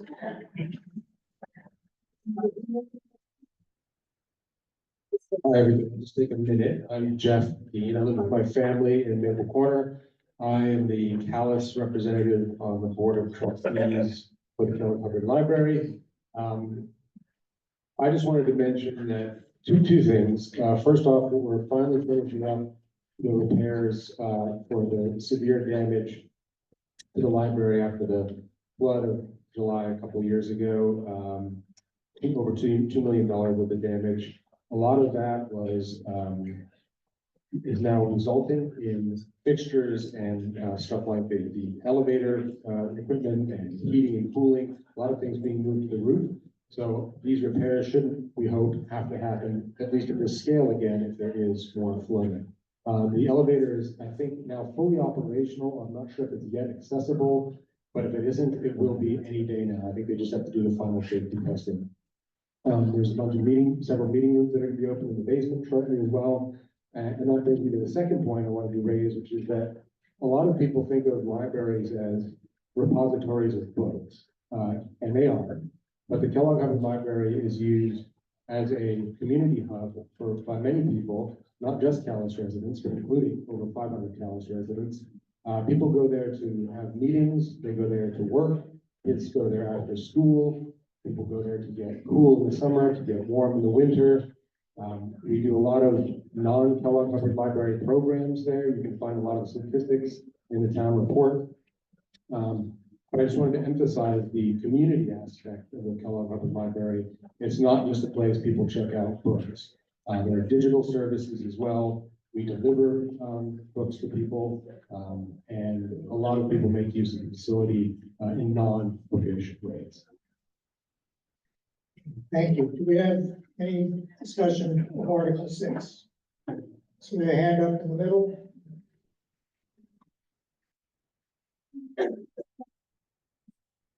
Hi, Chris Andreessen, Adamant. I used to live in Montpelier and work with a lot of folks who utilize the library, and I recognize that they are more than just books. But I was also part of the committee that looked at all the social support monies that are being contracted, and it was interesting that most of the agencies that provide food didn't raise the amount that they were asking from the town. And yet here's the library, and yes, they do books and warmth, but they're asking for a 5% increase. And that's actually above the inflation rate. And it just seems excessive to me, especially now when it seems financial difficulties are increasing across the residents of the town. And I would ask that that amount be lowered. I think that would be appropriate. Can I make a motion to lower the amount? And I would make a motion that we lower the amount by $800. There's an amendment, proposed amendment on the floor to lower this amount by $800. Is there a second? Moved and seconded that we lower the amount by $800.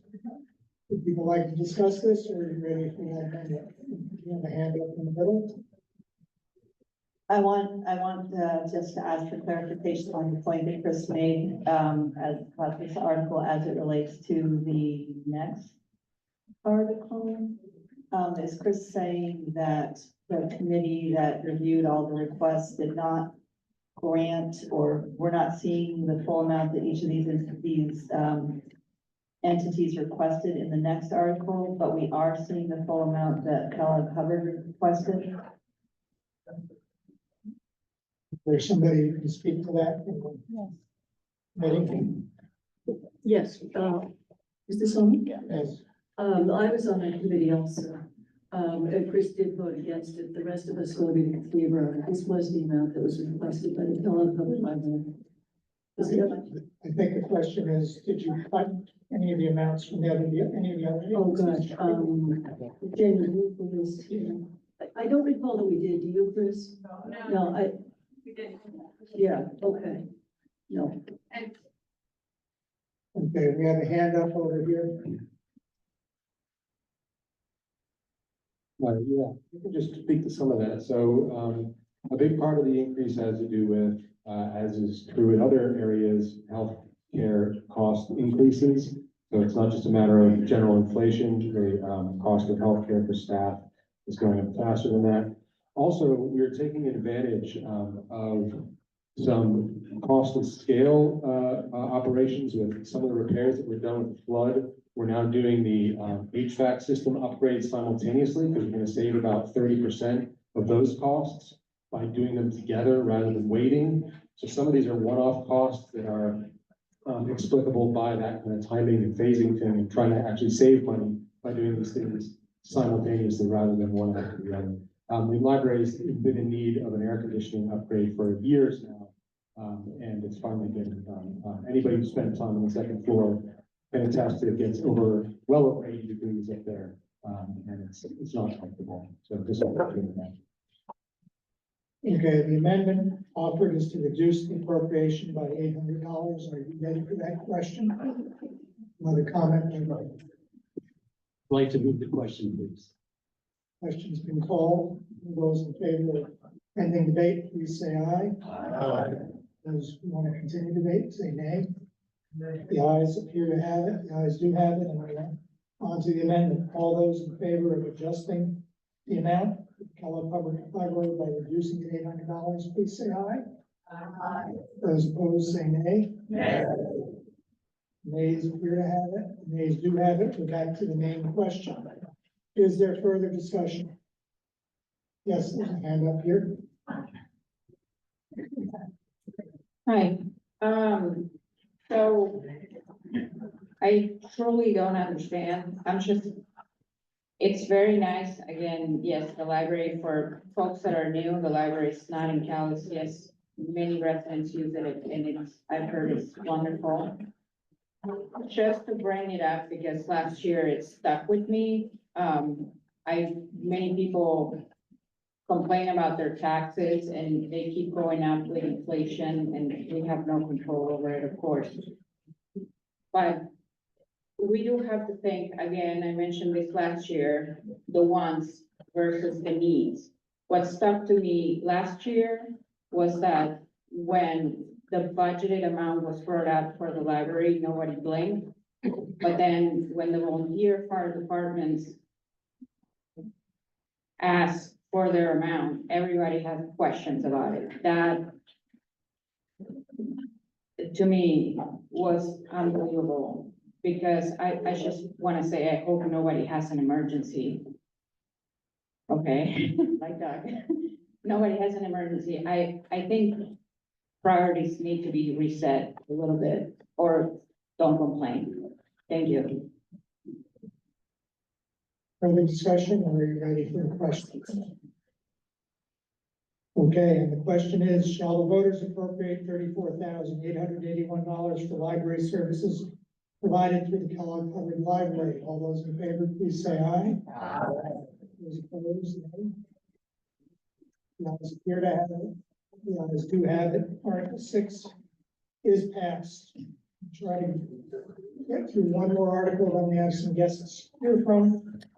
And this is Article 7, which has 27 organizations. I will not read them all, seeking the total sum of $29,199 for a variety of social services as listed on page 5 of your warning. Would somebody like to move this article from the committee? Sure, so moved. Second. Moved and seconded.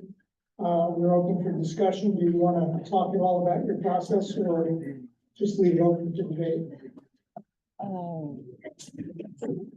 Well, I'll just say quickly, the members of the committee were Barbara Andrew, Chris Andreessen, and Barbara Butler.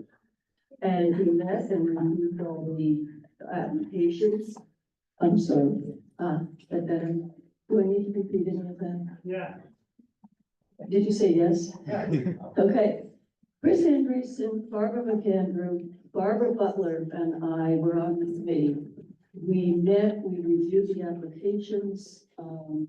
We accepted all of them, almost all of them. One, or I guess, except for the Kellogg Public Library, were the same as last year. And that was the process we went through. We recommend that you go through all of it. Thank you. I'm gonna just make one editorial comment, which is that we had a committee for a long time. And then we would spend like an hour at town meeting trying to second guess the committee. And then the committee disbanded because they were tired. That doesn't mean you can't second guess or ask questions, but we'd spend an hour on, should somebody get $100 more, $50 less? Up to you if you want to continue that tradition. We're not. You may lose the committee if you go on too long. I'm sorry. It's out of, That's fine. I'm done. I'm gonna call on Gail Graham. no, it's not. I'm Dale Graham, and I would like to share information from Central Vermont Home Health and Hospice, which I'm involved with, and just explain some of what they do. Probably some in the room have never had to deal with them, but a lot of us have. Because Home Health and Hospice status as a nonprofit, because it is regulated by the state of Vermont as a designated agency, it provides medically necessary care, nursing care, palliative consultative care, wound care, physical therapy, etc., as well as long-term care, family and child health care to Central Vermonters, regardless of an individual's ability to pay. This means care for many individuals without insurance. And I'm just going to report for Calais for last year.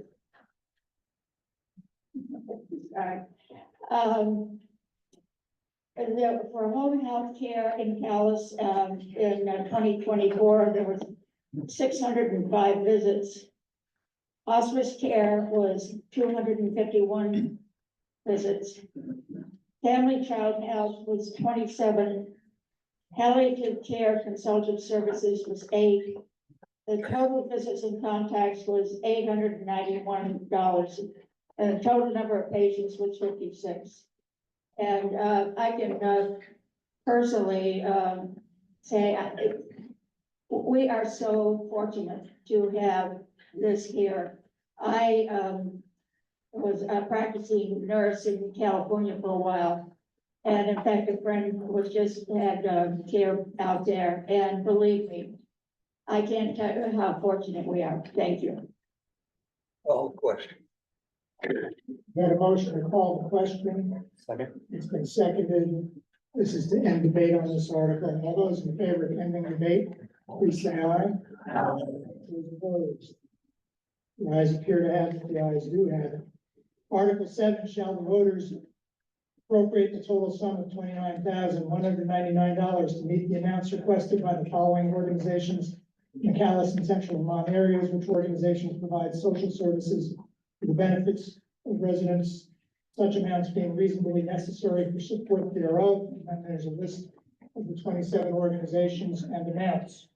Again, totaling $29,199. All those in favor of Article 7, please say aye. Aye. Those opposed? The ayes appear to have it, the ayes do have it, and Article 7 is passed. At this point, I'm going to ask our representative, Mark Mahaly, to come up and take a moment to give us a report. And we also are grateful to have our state treasurer, Mike Pichek, joining us today as well.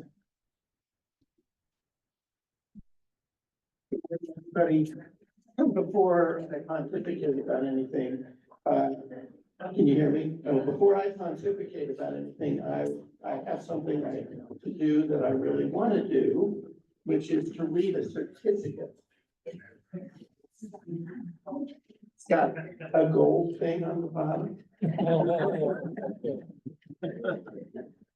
Vermont Public Service Award. This certificate is awarded to Ann Winchester in recognition of 28 years of service to the town of Calais in every possible role. Awarded on Tuesday, February 25th, 2025, as Sarah Cope, signed by Sarah Copeland. Congratulations.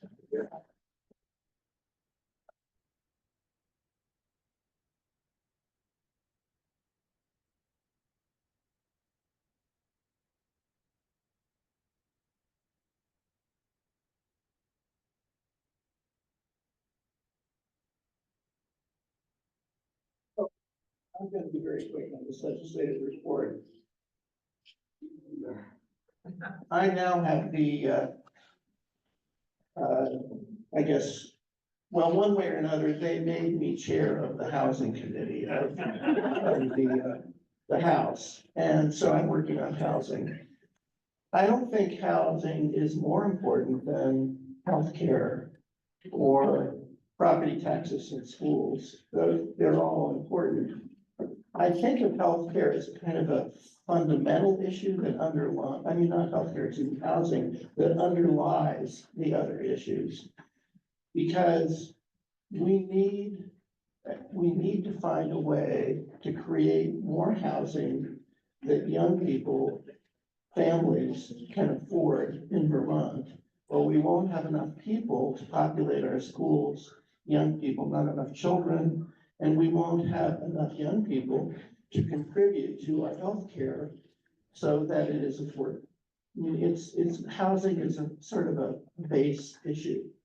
And we have right now in Vermont, I've heard dozens of witnesses in the last months. The free market cannot produce, outside of Chittenden County, the free market cannot produce housing that Vermonters can afford. The prices of materials are too high, and this is even before the, if I might express an opinion, idiotic tariffs that we're talking about.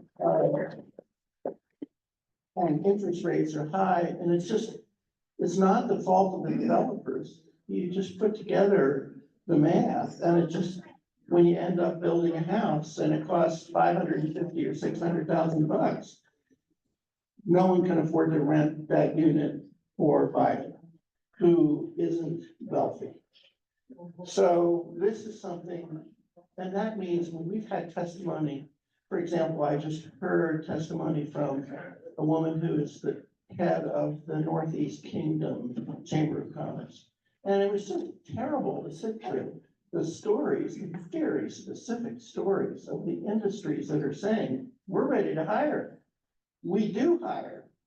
They come, they can't find housing, and they leave. It's that simple. And our schools are facing the same thing. So we have to find ways to make it easier to permit, less easy to stop housing, easier to finance it and finance the infrastructure, and easier to subsidize it.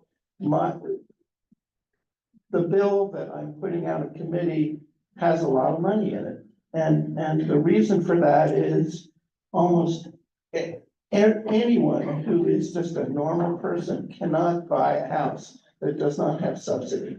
And Vermont Housing Conservation Board provides that subsidy, and VHFA does as well, but they can't do it without money, so it has to do with money. And as you know, we're wrestling, so that's taking up 98% of my time. I've learned in the legislature, you get so many things coming at you, if you don't focus, you just don't get anything done. So I'm focusing on that. I'll only say about schools, what a mess. It's really a difficult, complicated problem to hold the line and bend the cost curve. I think we will succeed in doing that. My experience has led me to conclude that consolidation never produces the financial results that everybody thinks it will. I think that it's worth doing if there's good educational reasons to do it.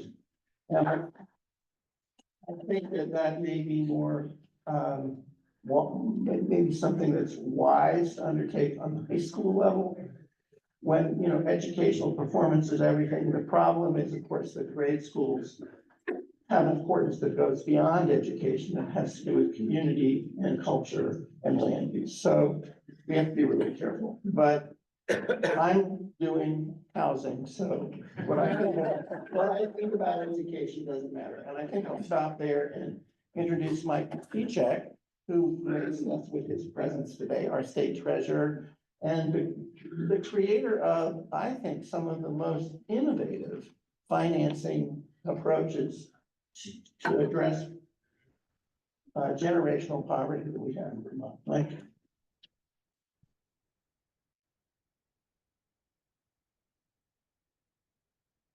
Well, thank you very much for that great introduction, Mark. It's great to be here with everybody in Calais. It's wonderful to be here on town meeting day. It's always a wonderful Vermont tradition, and for us that work in Montpelier, it's great to get out and hear what's on everyone's mind at the local level and have a conversation. So looking forward to hanging out with you afterward and grabbing some lunch too. But I think I think Mark really hit it on the head, talking about the importance of Gus's work and housing. I thought I'd just provide a little bit of an overview of where I saw Vermont and the Vermont economy, but it pretty much boils down to a shortage of housing. It's our biggest economic challenge we face as a state. We don't have enough housing. We talk to employers who say we'd love to expand, we'd love to hire more people, but we can't hire more people because those people can't find housing and they can't come and work for us. It's holding back the full potential of the Vermont economy. And the reason we have so much pressure on housing is a lot of reasons, but one of the big reasons is we had a lot of people move here in the last 4 or 5 years post-pandemic. It's put a lot of pressure on our housing market. People came from New York and from Boston, San Francisco. They came with cash. They bought their house without any contingencies. They brought their remote job with them. It put a lot of pressure on those of us that earn our income from Vermont in terms of housing, both in terms of rents and in terms of buying housing and affording housing as well. So there's a good side to that. We need more people in Vermont. We need a robust economy. We need to make sure we're growing in terms of supporting ourselves and being sustainable. We've seen increased tax revenues. All of that is good, but it's put a pressure on our housing market like we haven't seen in a long time. A lot of Vermonters are paying 30, 40, 50% of their income on rent. And when you're paying that much on rent, you can't save for retirement, you can't save for a down payment, you can't save to go to school yourself or for your children. So it's really not only just the pressure economically, but the pressure on individual family pocketbooks as well. And then the other thing is just, it's a social issue. I mean, the shortage of housing is leading to increased rates of homelessness across Vermont. It's harder to treat someone that has substance use disorder, someone that has mental health issues. That housing first model is really hard to implement when you don't have housing. So it's really holding back all of the social challenges we're trying to confront as well. And you heard Mark say it, but healthcare is intertwined with the issue of healthcare. There's CEOs of every hospital in Vermont that will tell you, when I offer somebody a much needed doctor, specialist, or general practitioner a job, they'll say, I can work anywhere in the country and this is a great salary, but the housing is so expensive. Can you give me another 10%, another 15%, another 20% on the salary? And then the CEO is left with this decision. Do I give them 20% and increase the cost of healthcare in Vermont, which is already high? Or do I not offer them the job and reduce access to healthcare, which is really a challenge in Vermont too?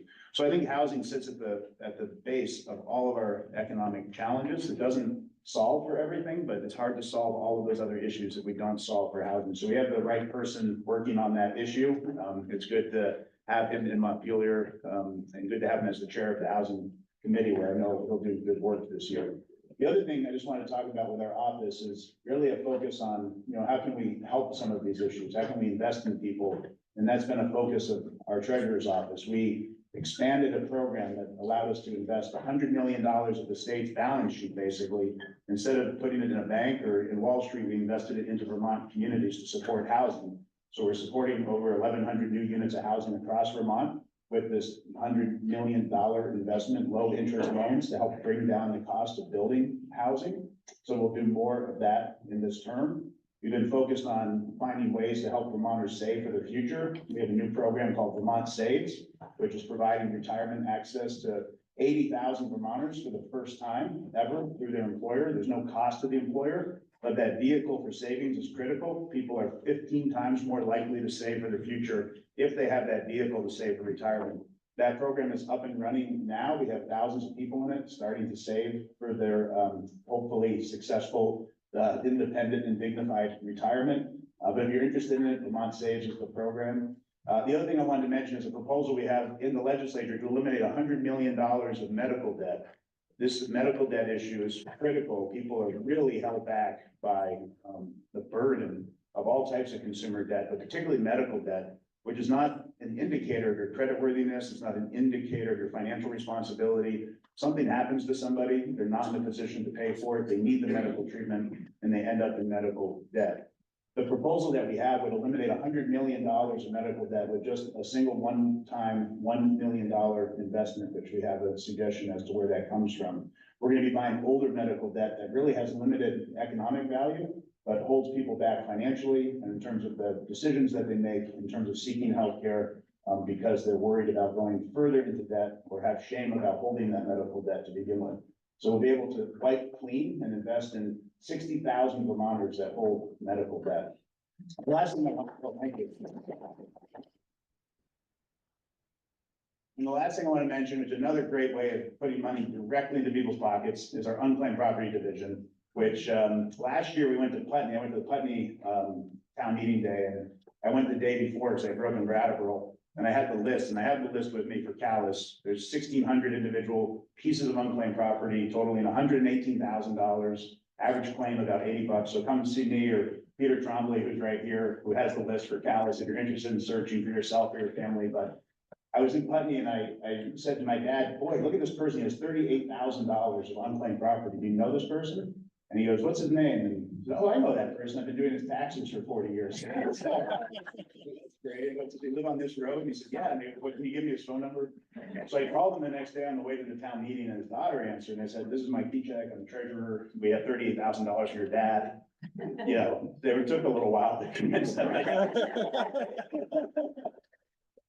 Funny because he had 4 children, and 3 of them lived in Vermont, and 1 of them didn't live in Vermont. And the 3 in Vermont were like, no, it's my paycheck, it's legitimate. And the one that didn't live in Vermont was like, that's a total scam. To convince the out-of-state brother that it was not a scam. We got the money back to him, and that's wonderful and everything. But then a few months later, we got a note from his daughter who said, you know, we didn't know about this money. It was a life insurance proceed from his wife who had passed away.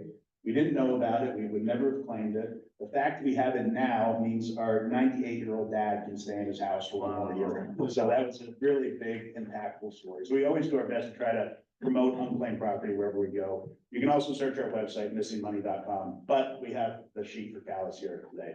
So thank you so much for having me. Look forward to having lunch with you. Thank you.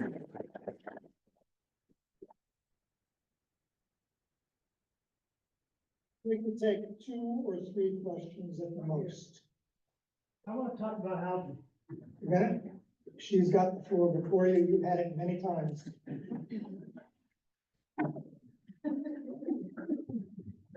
Barbara McAndrew at Robinson Cemetery Road in Calais.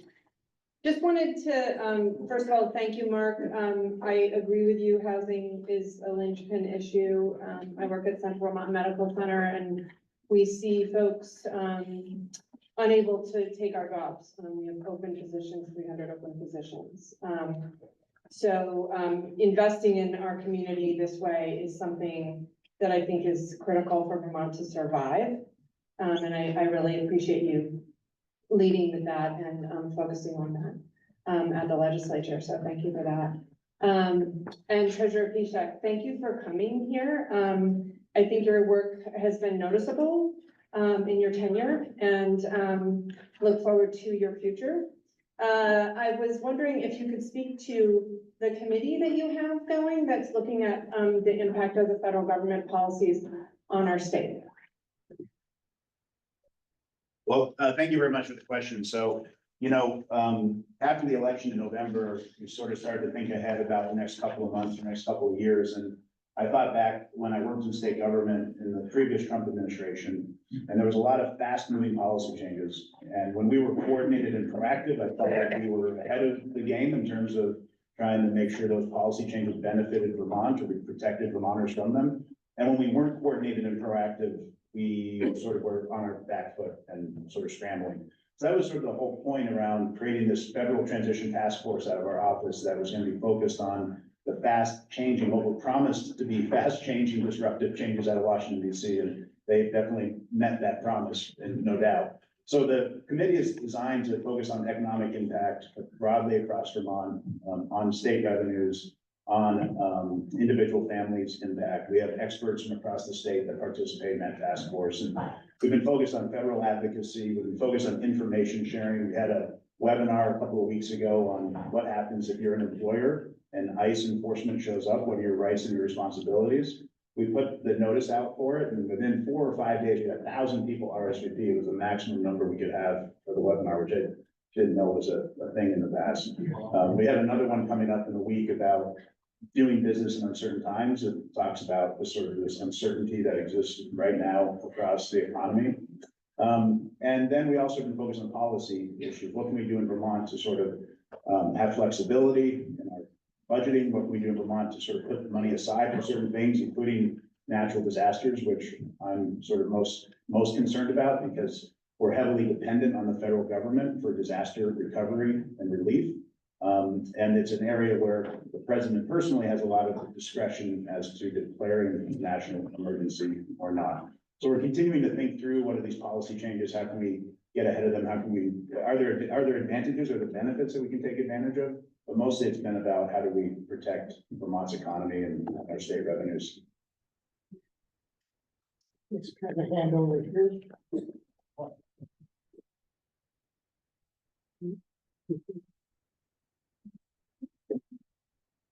Morning, Fletcher Dean. I've just noticed, and I'm sure all of us have noticed every single year, salaries go up by thousands of dollars, and it's not necessarily merit-based. And you just kind of wonder what's going on here. And the answer usually is health insurance. Costs keep going up. They go up faster than the rate of inflation. And this is totally unsustainable. There's a lot of people on top of these healthcare corporations that are making huge amounts of money. And healthcare in other industrialized nations and free nations is a human right. And people don't have to pay massive premiums, massive deductibles, don't have to deal with crappy healthcare systems or have to wait forever to get an appointment. So anyway, Peter Shumlin, our former governor, got reelected with a promise to have public health care system in Vermont. After he got in, he said, I guess we can't do it after all, we can't afford it. I think that we just really need to get creative here, folks, as a state and self-insure. If at the very beginning, just start with public servants, start with the school systems, the government systems, anywhere else that you have large employees, towns, we could have one of these all of our administrators here in town, the road crew, everybody on a state health insurance plan. We need to start somewhere, but this is gonna bankrupt so many people. It's just a cruel and inhumane system. And now we have a federal government that is also cruel and inhumane, and it's only gonna get worse. So I think we really need to be proactive and figure out how we can solve this healthcare problem and keep our costs down, because this is also putting a major squeeze on us as taxpayers. Thank you. Good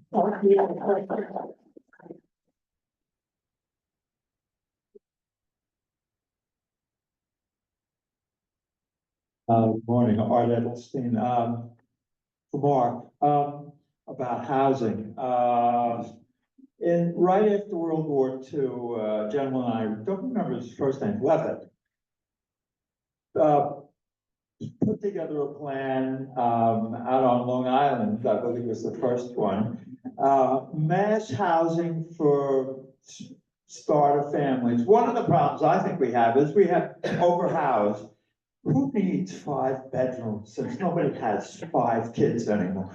We need smaller houses. I believe, I'm not a builder, but I believe we could probably, maybe even the state could put together some plan to have a whole lot of these smaller 2-bedroom houses, no big basements, none of this, just basic houses that could be built at a more modest rate. The other thing I would say, and there's one that I haven't been able to get into, right on the county road, tiny houses. There are so many people who are single or a couple who, you don't need 2,500 square feet. They're living in 400 square foot houses, and they're probably very happy. And I think that's what we need to do. We need to, I hate to say, think outside the box, but you get the point here. And maybe you can get that ball rolling. All right. I agree. You want to talk about housing? Yeah, I do. You have a question for these folks? Yeah, I do. Okay, well, this will be the last question. Well, we need it to be a question, then. I will, be a question. Well, maybe it's not. But anyway, I own a house. You guys listening? I own a house and I tried to rent it to travel nurses, to anybody. You know, they stick me every single time. They go to South Carolina, owe me $4,500. We got to know, I won't rent to them. So why should I rent to people who don't pay me that kind of money? They owe me. They take off in the middle of the night. They leave a goddamn mess. Well, Doug, you want changes to the landlord tenant law? Is that what you're telling us? Well, they can change it to anything you want, but I tell you, I'm not gonna do it anymore. So you can sit there and scream and jump up and down. No wonder people don't wanna build houses and rent to people.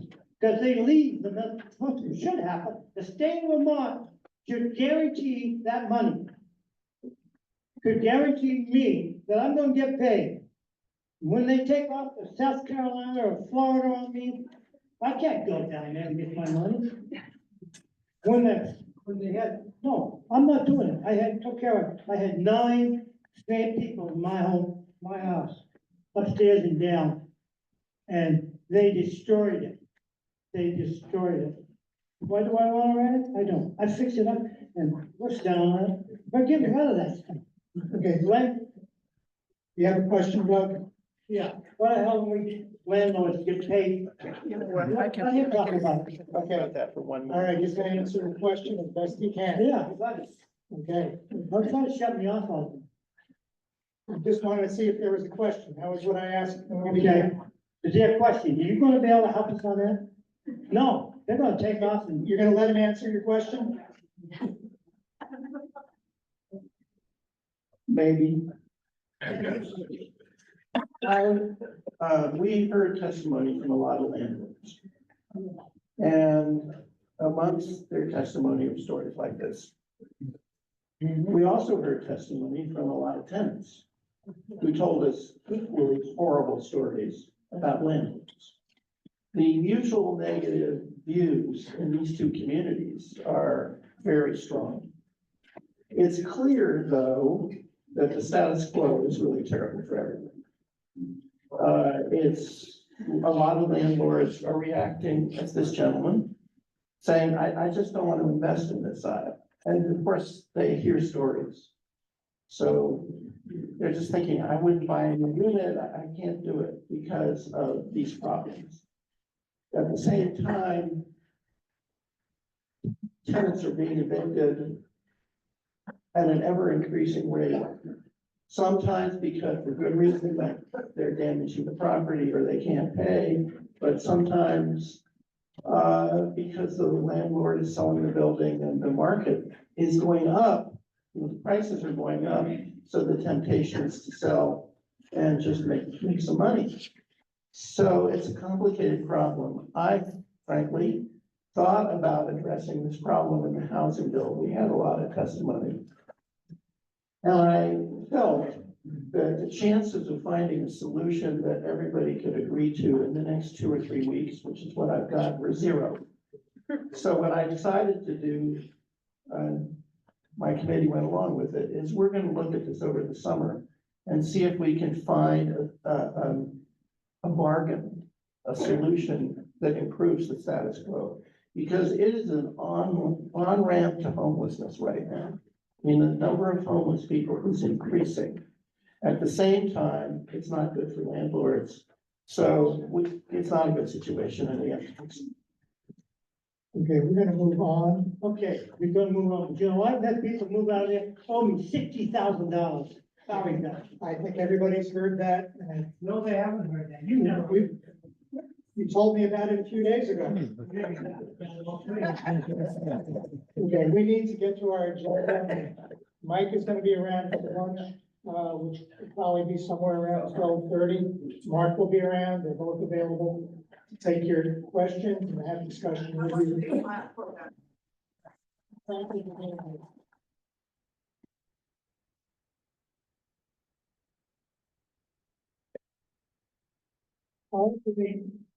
Shall the voters establish a reserve fund under the control and direction of the select board in accordance with 24 VSA subsection 2804 to be known as the East Montpelier Fire Department Facilities Reserve Fund for the purpose of contributing to the maintenance of the East Montpelier Fire Department building. Does somebody want to move Article 8? Been moved. Do we have a second? Been moved and seconded. Is there discussion of this article? Yes. Thank you, Craig Line again.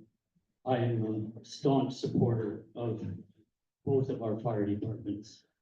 I'm finding myself looking at numbers and finding details that don't make sense.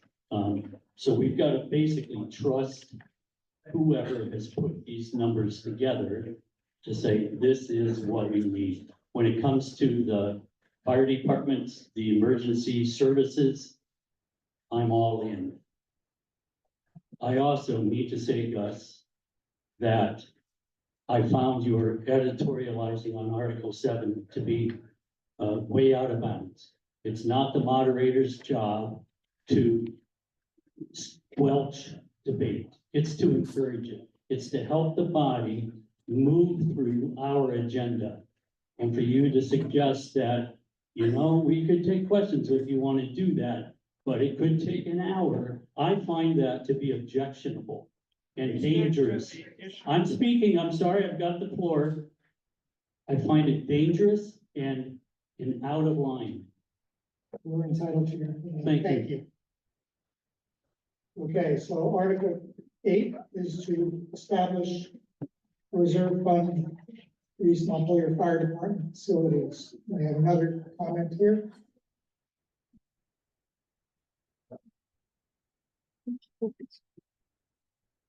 Hi, Sharon Wayne Tucker Road. I just want to use this article to thank the select board for the various reserve funds we talked about one earlier, but I think that thinking them long-term and establishing reserve funds is a way to ensure stability in the budget. so that we're not flopping all over the place as a huge expense comes up. And obviously, we have to pay attention to the size of the reserve and whether it's appropriate to the needs, but I really appreciate this move. Thank you. Further discussion, or are we ready for the question? Yes. Okay, Yes. yes. We're gonna have a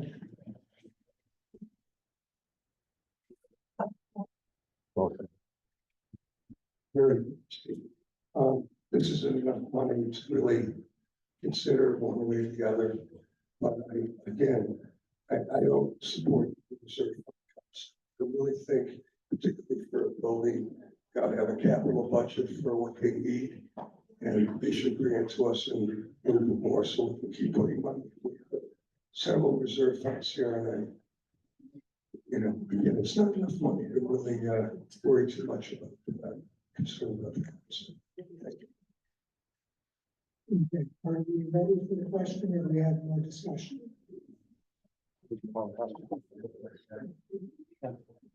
Oh, okay, seeing no further discussion, all those in favor of Article 8, it says, shall the voters establish a reserve fund under the control and direction of the select board in accordance with 24 VSA subsection 2804 to be known as the East Montpelier Fire Department Facilities Reserve Fund for the purpose of contributing to the maintenance of the East Montpelier Fire Department. If you're in favor, please say aye.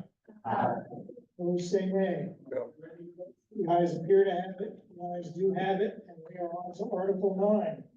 And Article 9 asks, shall the voters raise and appropriate the sum of $1,000 to fund the East Montpelier Fire Department facilities and reserve fund? Can I have a motion for Article 9? Moved. Do we have a second? We have a second. We have a second. So, yes, okay, well, let's get your microphone. Statement and a question. When, Town of Calais went partners with the then East Montpelier Fire Department on that building, which in hindsight is a great deal. We were told it was gonna be called the Calais East Montpelier Fire Department. In fact, they changed the logo on their trucks to represent that change. And it continues to be worn, not our fault, as the East Montpelier Fire Department, whatever the item is, reserve fund in this case. So I guess I'd ask the select board to go explore getting that fixed in the future, because we are a partner in the facility and part owner of the operations center. Further discussion on Article 9. Are you ready for the question? Seeing nobody, no hands, Article 9 is, shall the voters raise and appropriate the sum of $1,000 to fund the East Montpelier Fire Department Facilities Reserve Fund? All those in favor say aye. Opposed? No. The ayes appear to have it, the ayes do have it, and Article 9 is passed. Article 10 asks, shall the voters establish a reserve fund under the control and direction of the select board in accordance with 24 VSA subsection 2804 to be known as the Town Garage Reserve Fund for the purpose of maintaining and improving the Calais Town Garage? So moved. Been moved by John. Do we have a second? We have a second. We're open for discussion. Yes, Tina? I just have a Wait question. for microphone. I think I speak loud enough. No, not for me. Do we have a plan to replace the garage or move the garage or what are we? Is this just to set up a reserve fund so that when we figure it out, you'll have the money there to make it down payment? Yeah, I put it in your second option there, where there is no plan to replace or move. I think it's just high time to start setting aside money for either that eventual rehabilitation or the unplanned expenses that come up. Yes, John, you can get your microphone.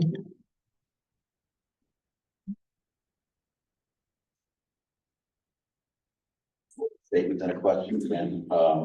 Previously, the Town of Calais Select Board was exploring the potential purchase of land more centrally located in town, so that we could have a second stockpile area and maybe a small building store payloader to let sand and gravel.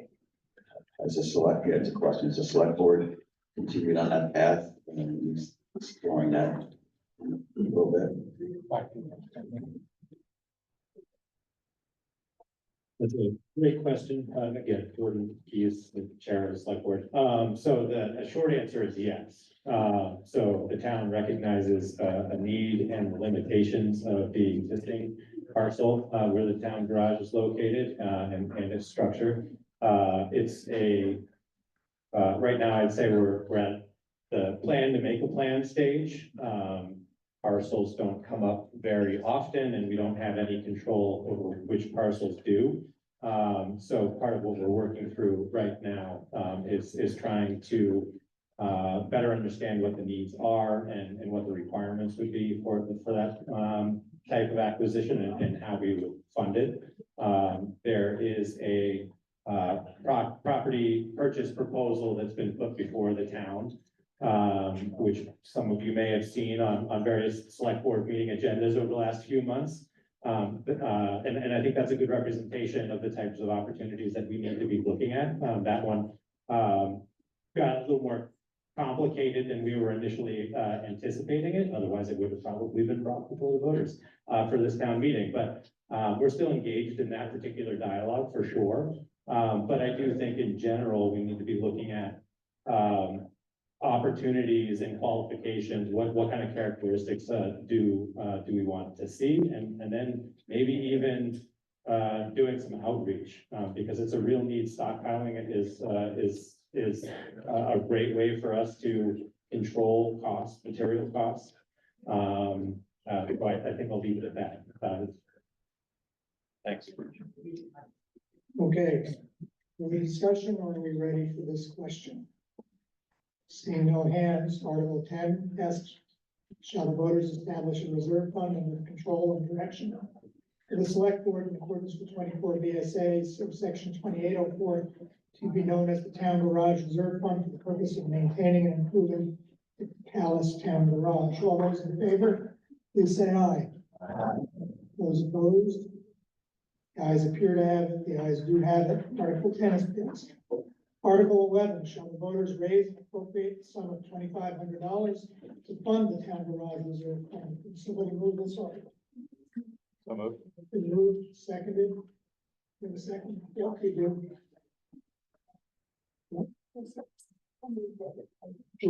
Jordan. Discussion? Ready for the question? The question is, shall the voters raise and appropriate the sum of $2,500 for the town garage reserve fund? All those in favor, please say aye. Those opposed, say no. The ayes appear to have it. The ayes do have it. Article 11 is passed. Article 12, shall the voters establish a reserve fund under the control and direction of the select board in accordance with 24 VSA, subsection 2804, to be known as the cemetery fence and infrastructure fund for the purpose of replacing fences and other cemetery infrastructure beyond normal maintenance. If somebody move this article. The move, we have a second. The move, we have seconded. We have discussion. Michael?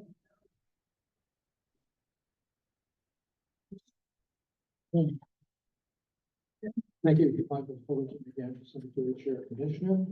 As I mentioned during the budget discussion, we spent a lot of money replacing two fences in town. They are now pressure treated lumber and should last a lot longer, but they won't last forever. And as I also mentioned, at some point in the future, we will need to fence in the Hudson Cemetery, which is currently unfenced. Both these things are going to be a lot of money. So we are, like other reserve funds, saying, let's start putting money away now. So in 20, 30, 35 years, when somebody says we need 30 grand for a fence, we'll have at least a good chunk of it. Acknowledging there's disagreement with these funds. So that's it. It's a plan for the future. Let's not get stuck with $30,000 of fence repairs all at once. Discussion? Yes, hand right here. It's a question of whether these reserve funds then are line items that will continue. in years forward, that will be asked as a community to continue to support this.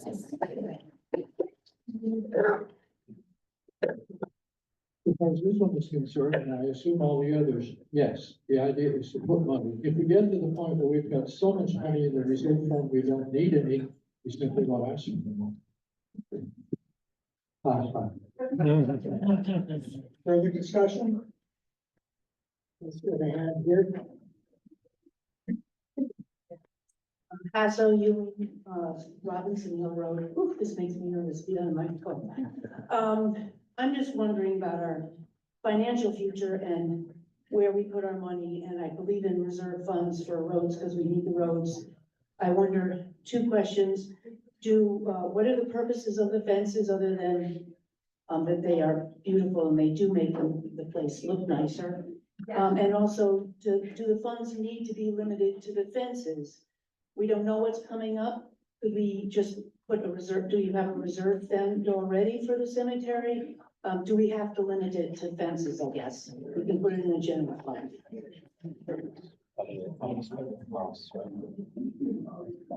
Does anybody want to respond to that? Yes, sir.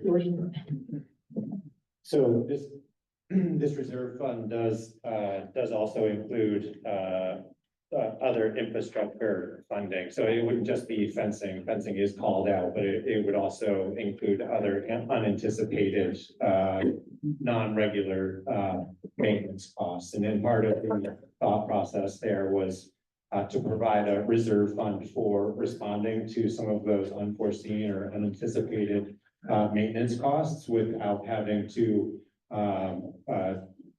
dip so aggressively into the fund that is trying to build up enough critical mass to support the operational expenses and relieve the taxpayer burden for operating cemeteries. Could it be called a general fund? I think that would be too general. We wanted to limit it to infrastructure related things because there is already kind of an operational costs that are in the budget that gets submitted every year as part of their annual budget as a cemetery commission. And I keep doing this, I just, can we take the fencing out as the primary or the first item that's in that name, so that it can be used for whatever without a preference? I'm sorry. Can we take the fencing out as the primary headliner in that fund and just either so that it can be used for any of that infrastructure without a preference to fencing? I suppose you could, but if you want to amend the article that way, you It just can. appears to have a priority. I'm sorry. When I think the word infrastructure would include fencing in my mind. So I'm not sure your game is changing much one way or the other, but okay, it's up to you whether you want to amend the article. I'm just saying it shows a preference and I'm just questioning that. Thank you. Sorry. Yeah, is there further discussion? Yes. Going to disagree with Hasso, it says and. Cemetery fence and infrastructure, they're equally weighted, there's no weighting. Are you ready for the question?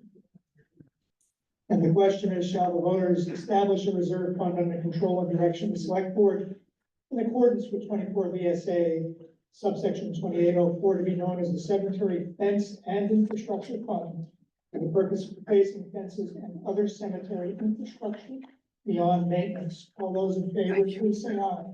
Aye. Those opposed?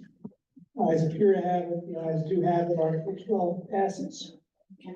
There is a great lunch ahead of us by the Friends of Calais, so let's see how much more we can get done, and we may need to take a break. Article 13, shall the voters approve a $2,000 appropriation to the Cemetery Fence and Infrastructure Fund? Would somebody like to move this article? The moved and seconded. Is there discussion? Okay.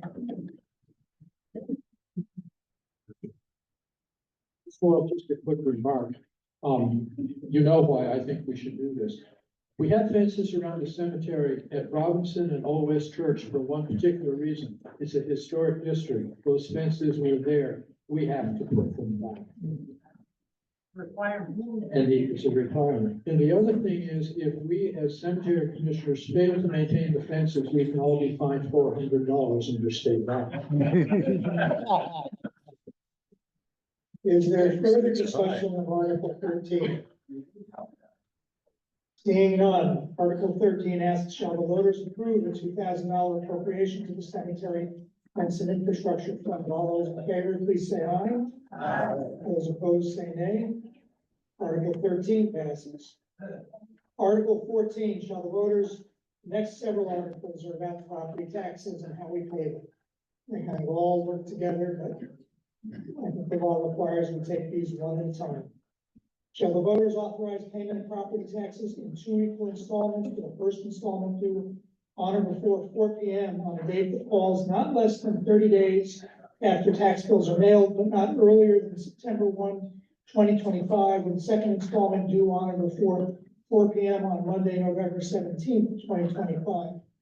Somebody move Article 14. So moved. We move, and we have a second, we do. Is there discussion? Seeing none, maybe people are getting hungry. All those in favor of Article 14, which asks for the author to authorize payment of property taxes in 2 equal installments, the first installment due on or before 4 p.m. on a date that falls not less than 30 days after tax bills are mailed, but not earlier than September 1, 2025, with the second installment due on or before 4 p.m. on Monday, November 17, 2025. Please say aye in favor. Aye. Opposed, if you're against. And the ayes appear to have it. They do have it. Article 14 passes. Article 15 asks, shall each property tax installment payment be made via one of the following options?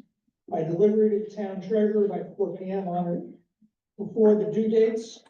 2, by U.S. Postal Service with postmark on or before the due dates. 3, by credit card payment via www.calais.vermont.gov by 4 p.m. on or before the due dates. Or 4, by ACH direct debit by or before the due dates. Somebody move Article 15. So moved.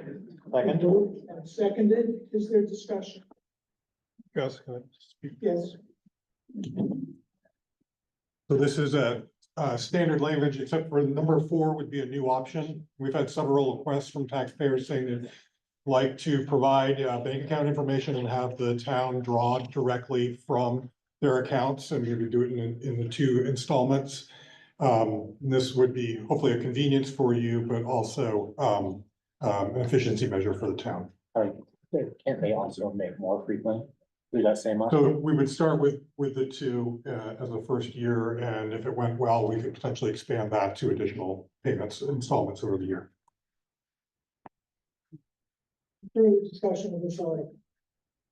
If not, you're being asked, shall each property tax installment payment be made via one of the following options?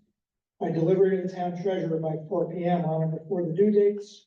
By U.S. Postal Service with postmark on or before the due dates. By credit card payment via www.calais.vermont.gov at 4 p.m. on or before the due dates. And by ACH direct debit by or before the due dates. All those in favor, please say aye. Any opposed? Say nay. Ayes have it, and Article 15 passes. Article 16, shall interest in the amount of 0.5% per month or a fraction of a month be charged on unpaid taxes from the due dates of each installment pursuant to 32 VSA subsection 4873. Can somebody move Article 16? So moved. It's been moved by Jordan. We have a second. Second. It's been seconded by Cindy. Discussion. Seeing none. Article 16, again, is shall interest in the amount of 0.5% per month or a fraction of a month be charged on unpaid taxes from the due date of each installment pursuant to 32 VSA subsection 4873. All those in favor, please say aye. Those opposed say nay. The ayes have it. Article 16 passes. Article 17, shall the voters set the penalty charged by the collector of delinquent taxes for payments paid after the due dates for payments to 8%? Somebody move this article. So moved. It's been moved and seconded. Discussion. Is there any discussion of this article? Not this year. Okay. Article 17, shall the voters set the penalty charged by the collector of delinquent taxes for payments made after the due date for payments to 8%? All those in favor, please say aye. Aye. Those opposed, say nay. Article 17 passes. Article 18, shall the voters appropriate $64,103.33 to fund the operating expenses of the East Montpelier Fire Department, paid in quarterly installments starting July 1, 2025. Would someone move this article? So moved. Jordan's moved it. Do we have a second? It's been seconded. Discussion. Who's here? Okay, does Sandy Conte want to speak to this?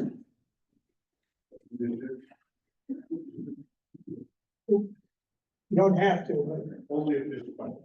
are there any questions for the fire department? Seeing none. All those in favor of Article 18, shall the voters appropriate $64,103.33 to fund the operating expenses of the East Montpelier Fire Department, paid in quarterly installments starting July 1, 2025? Say aye. Aye. Those opposed, say no. Article 18 passes.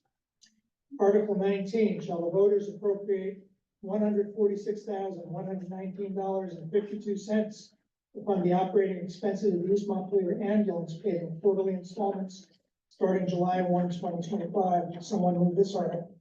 So moved. It's been moved. We have a second. It's been seconded. Okay, discussion, questions? Seeing none.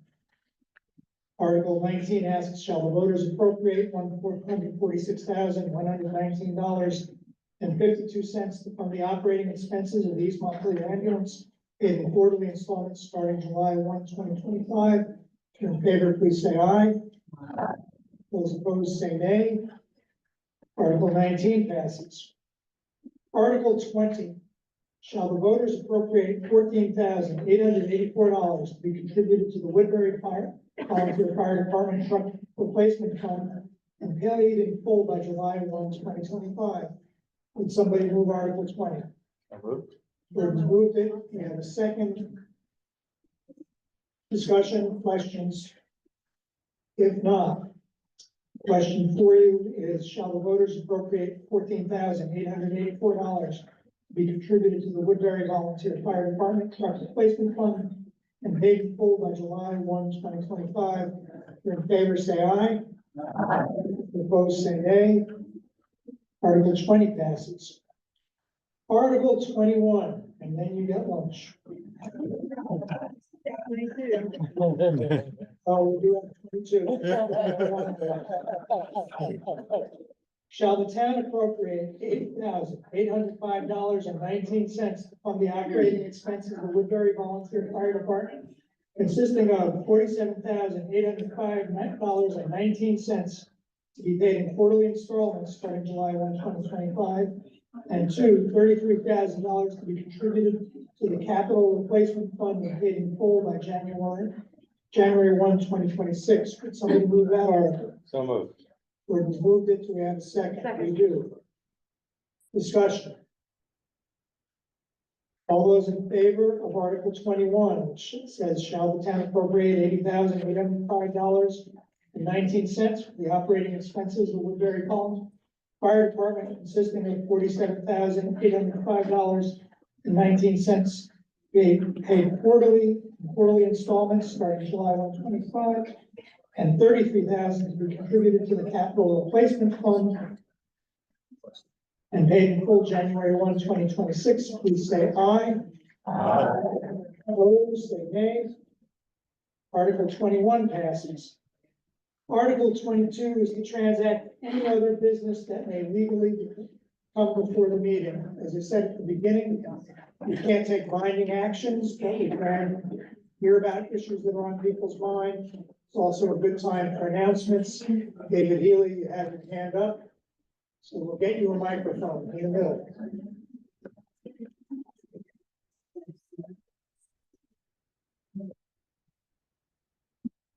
David Healy in Calais, but also the alternate delegate to CV Fiber in the town. And I'm sorry there's not a town report. What I wanted to put reports from this year on the table over there. There was no construction to speak of this year in Calais because of money, the lack of money. There's a big news, a big change was the Central Vermont Communications Union District merged with NEK broadband to create a 71 town communication union district. What I'd like to say is there will be no limited construction this year. If you live on Max Gray Road, you're going to do really well this year. But the good news about that stretch is it creates a complete ring of fiber for the network. So if one piece goes down, it's whole for the rest of the network. Right now, of the area, of the number of people who have access to it, only 33% of people have signed up for the service. The more people who sign up for the service, the more sustainable the operation will be.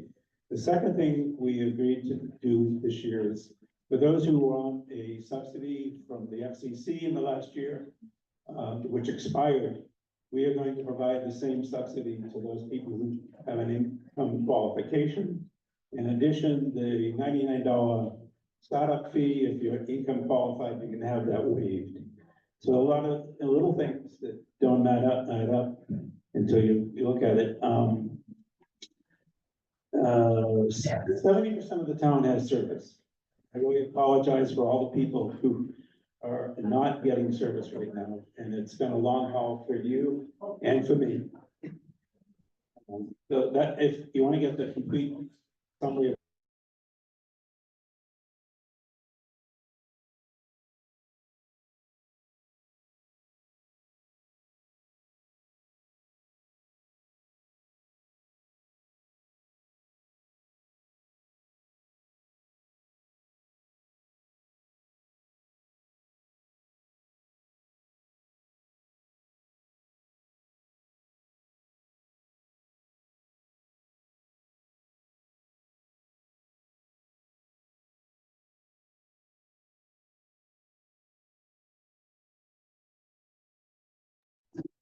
The town hall has come up a few times in this meeting, and it's sitting over there empty right now.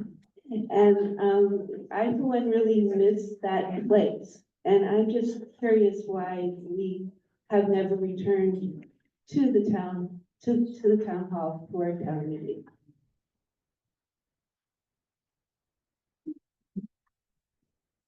I'm not gonna give you a definitive answer, but I believe the last several times we've been in the town hall, it's been standing room only packed and probably does not meet fire code. If there were to be an emergency, people needed an exit.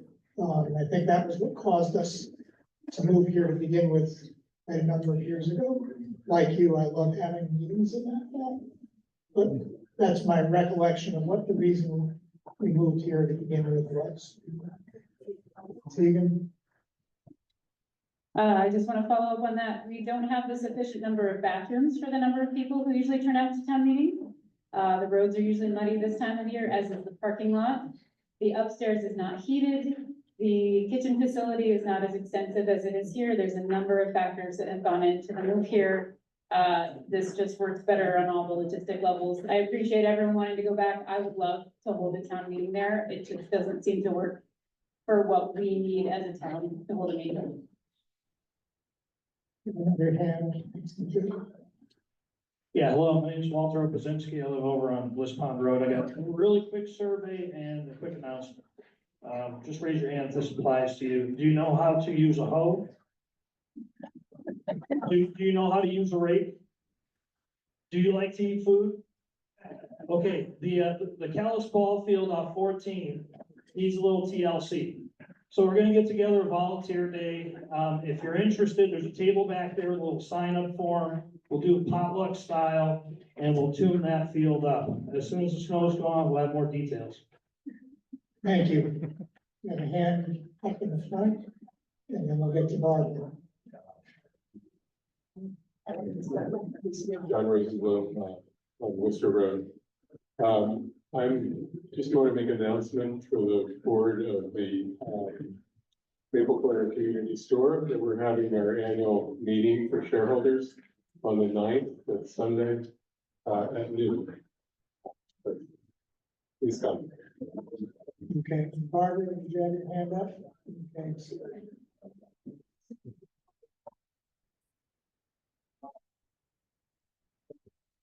I'm Barbara Butler. I live in North Calais, and I just want to say a few words of gratitude. Thank you, Gus, for another successful town meeting. I want to thank our amazing select board for all the work they do throughout the year. You guys are wonderful to work with, and you are so deeply appreciated. I want to thank the people that I work with in the town office, Kari Bradley, Tegan Dykeman Brown, both of whom I love dearly and appreciate, and we are so blessed to have them working on behalf of Calais along with our road crew and all of the folks in this room and beyond who volunteer tirelessly for many boards, committees, and commissions. You are what makes Calais happen, and thank you all for coming today. We have the different boards, committees, and commissions have tables with displays in the back of the room. I encourage you to visit them. And on behalf of the town office, we have a beautiful new Calais roadmap. So today's an opportunity to get either a free black and white copy of the roadmap. The paper maps in color are $2 and a beautiful laminated map for $5. So thank you all for coming for a wonderful town meeting.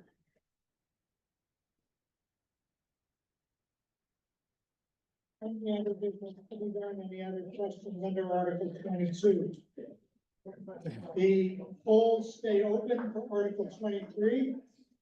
Thank you all for your participation and your good work, and I will declare this meeting adjourned.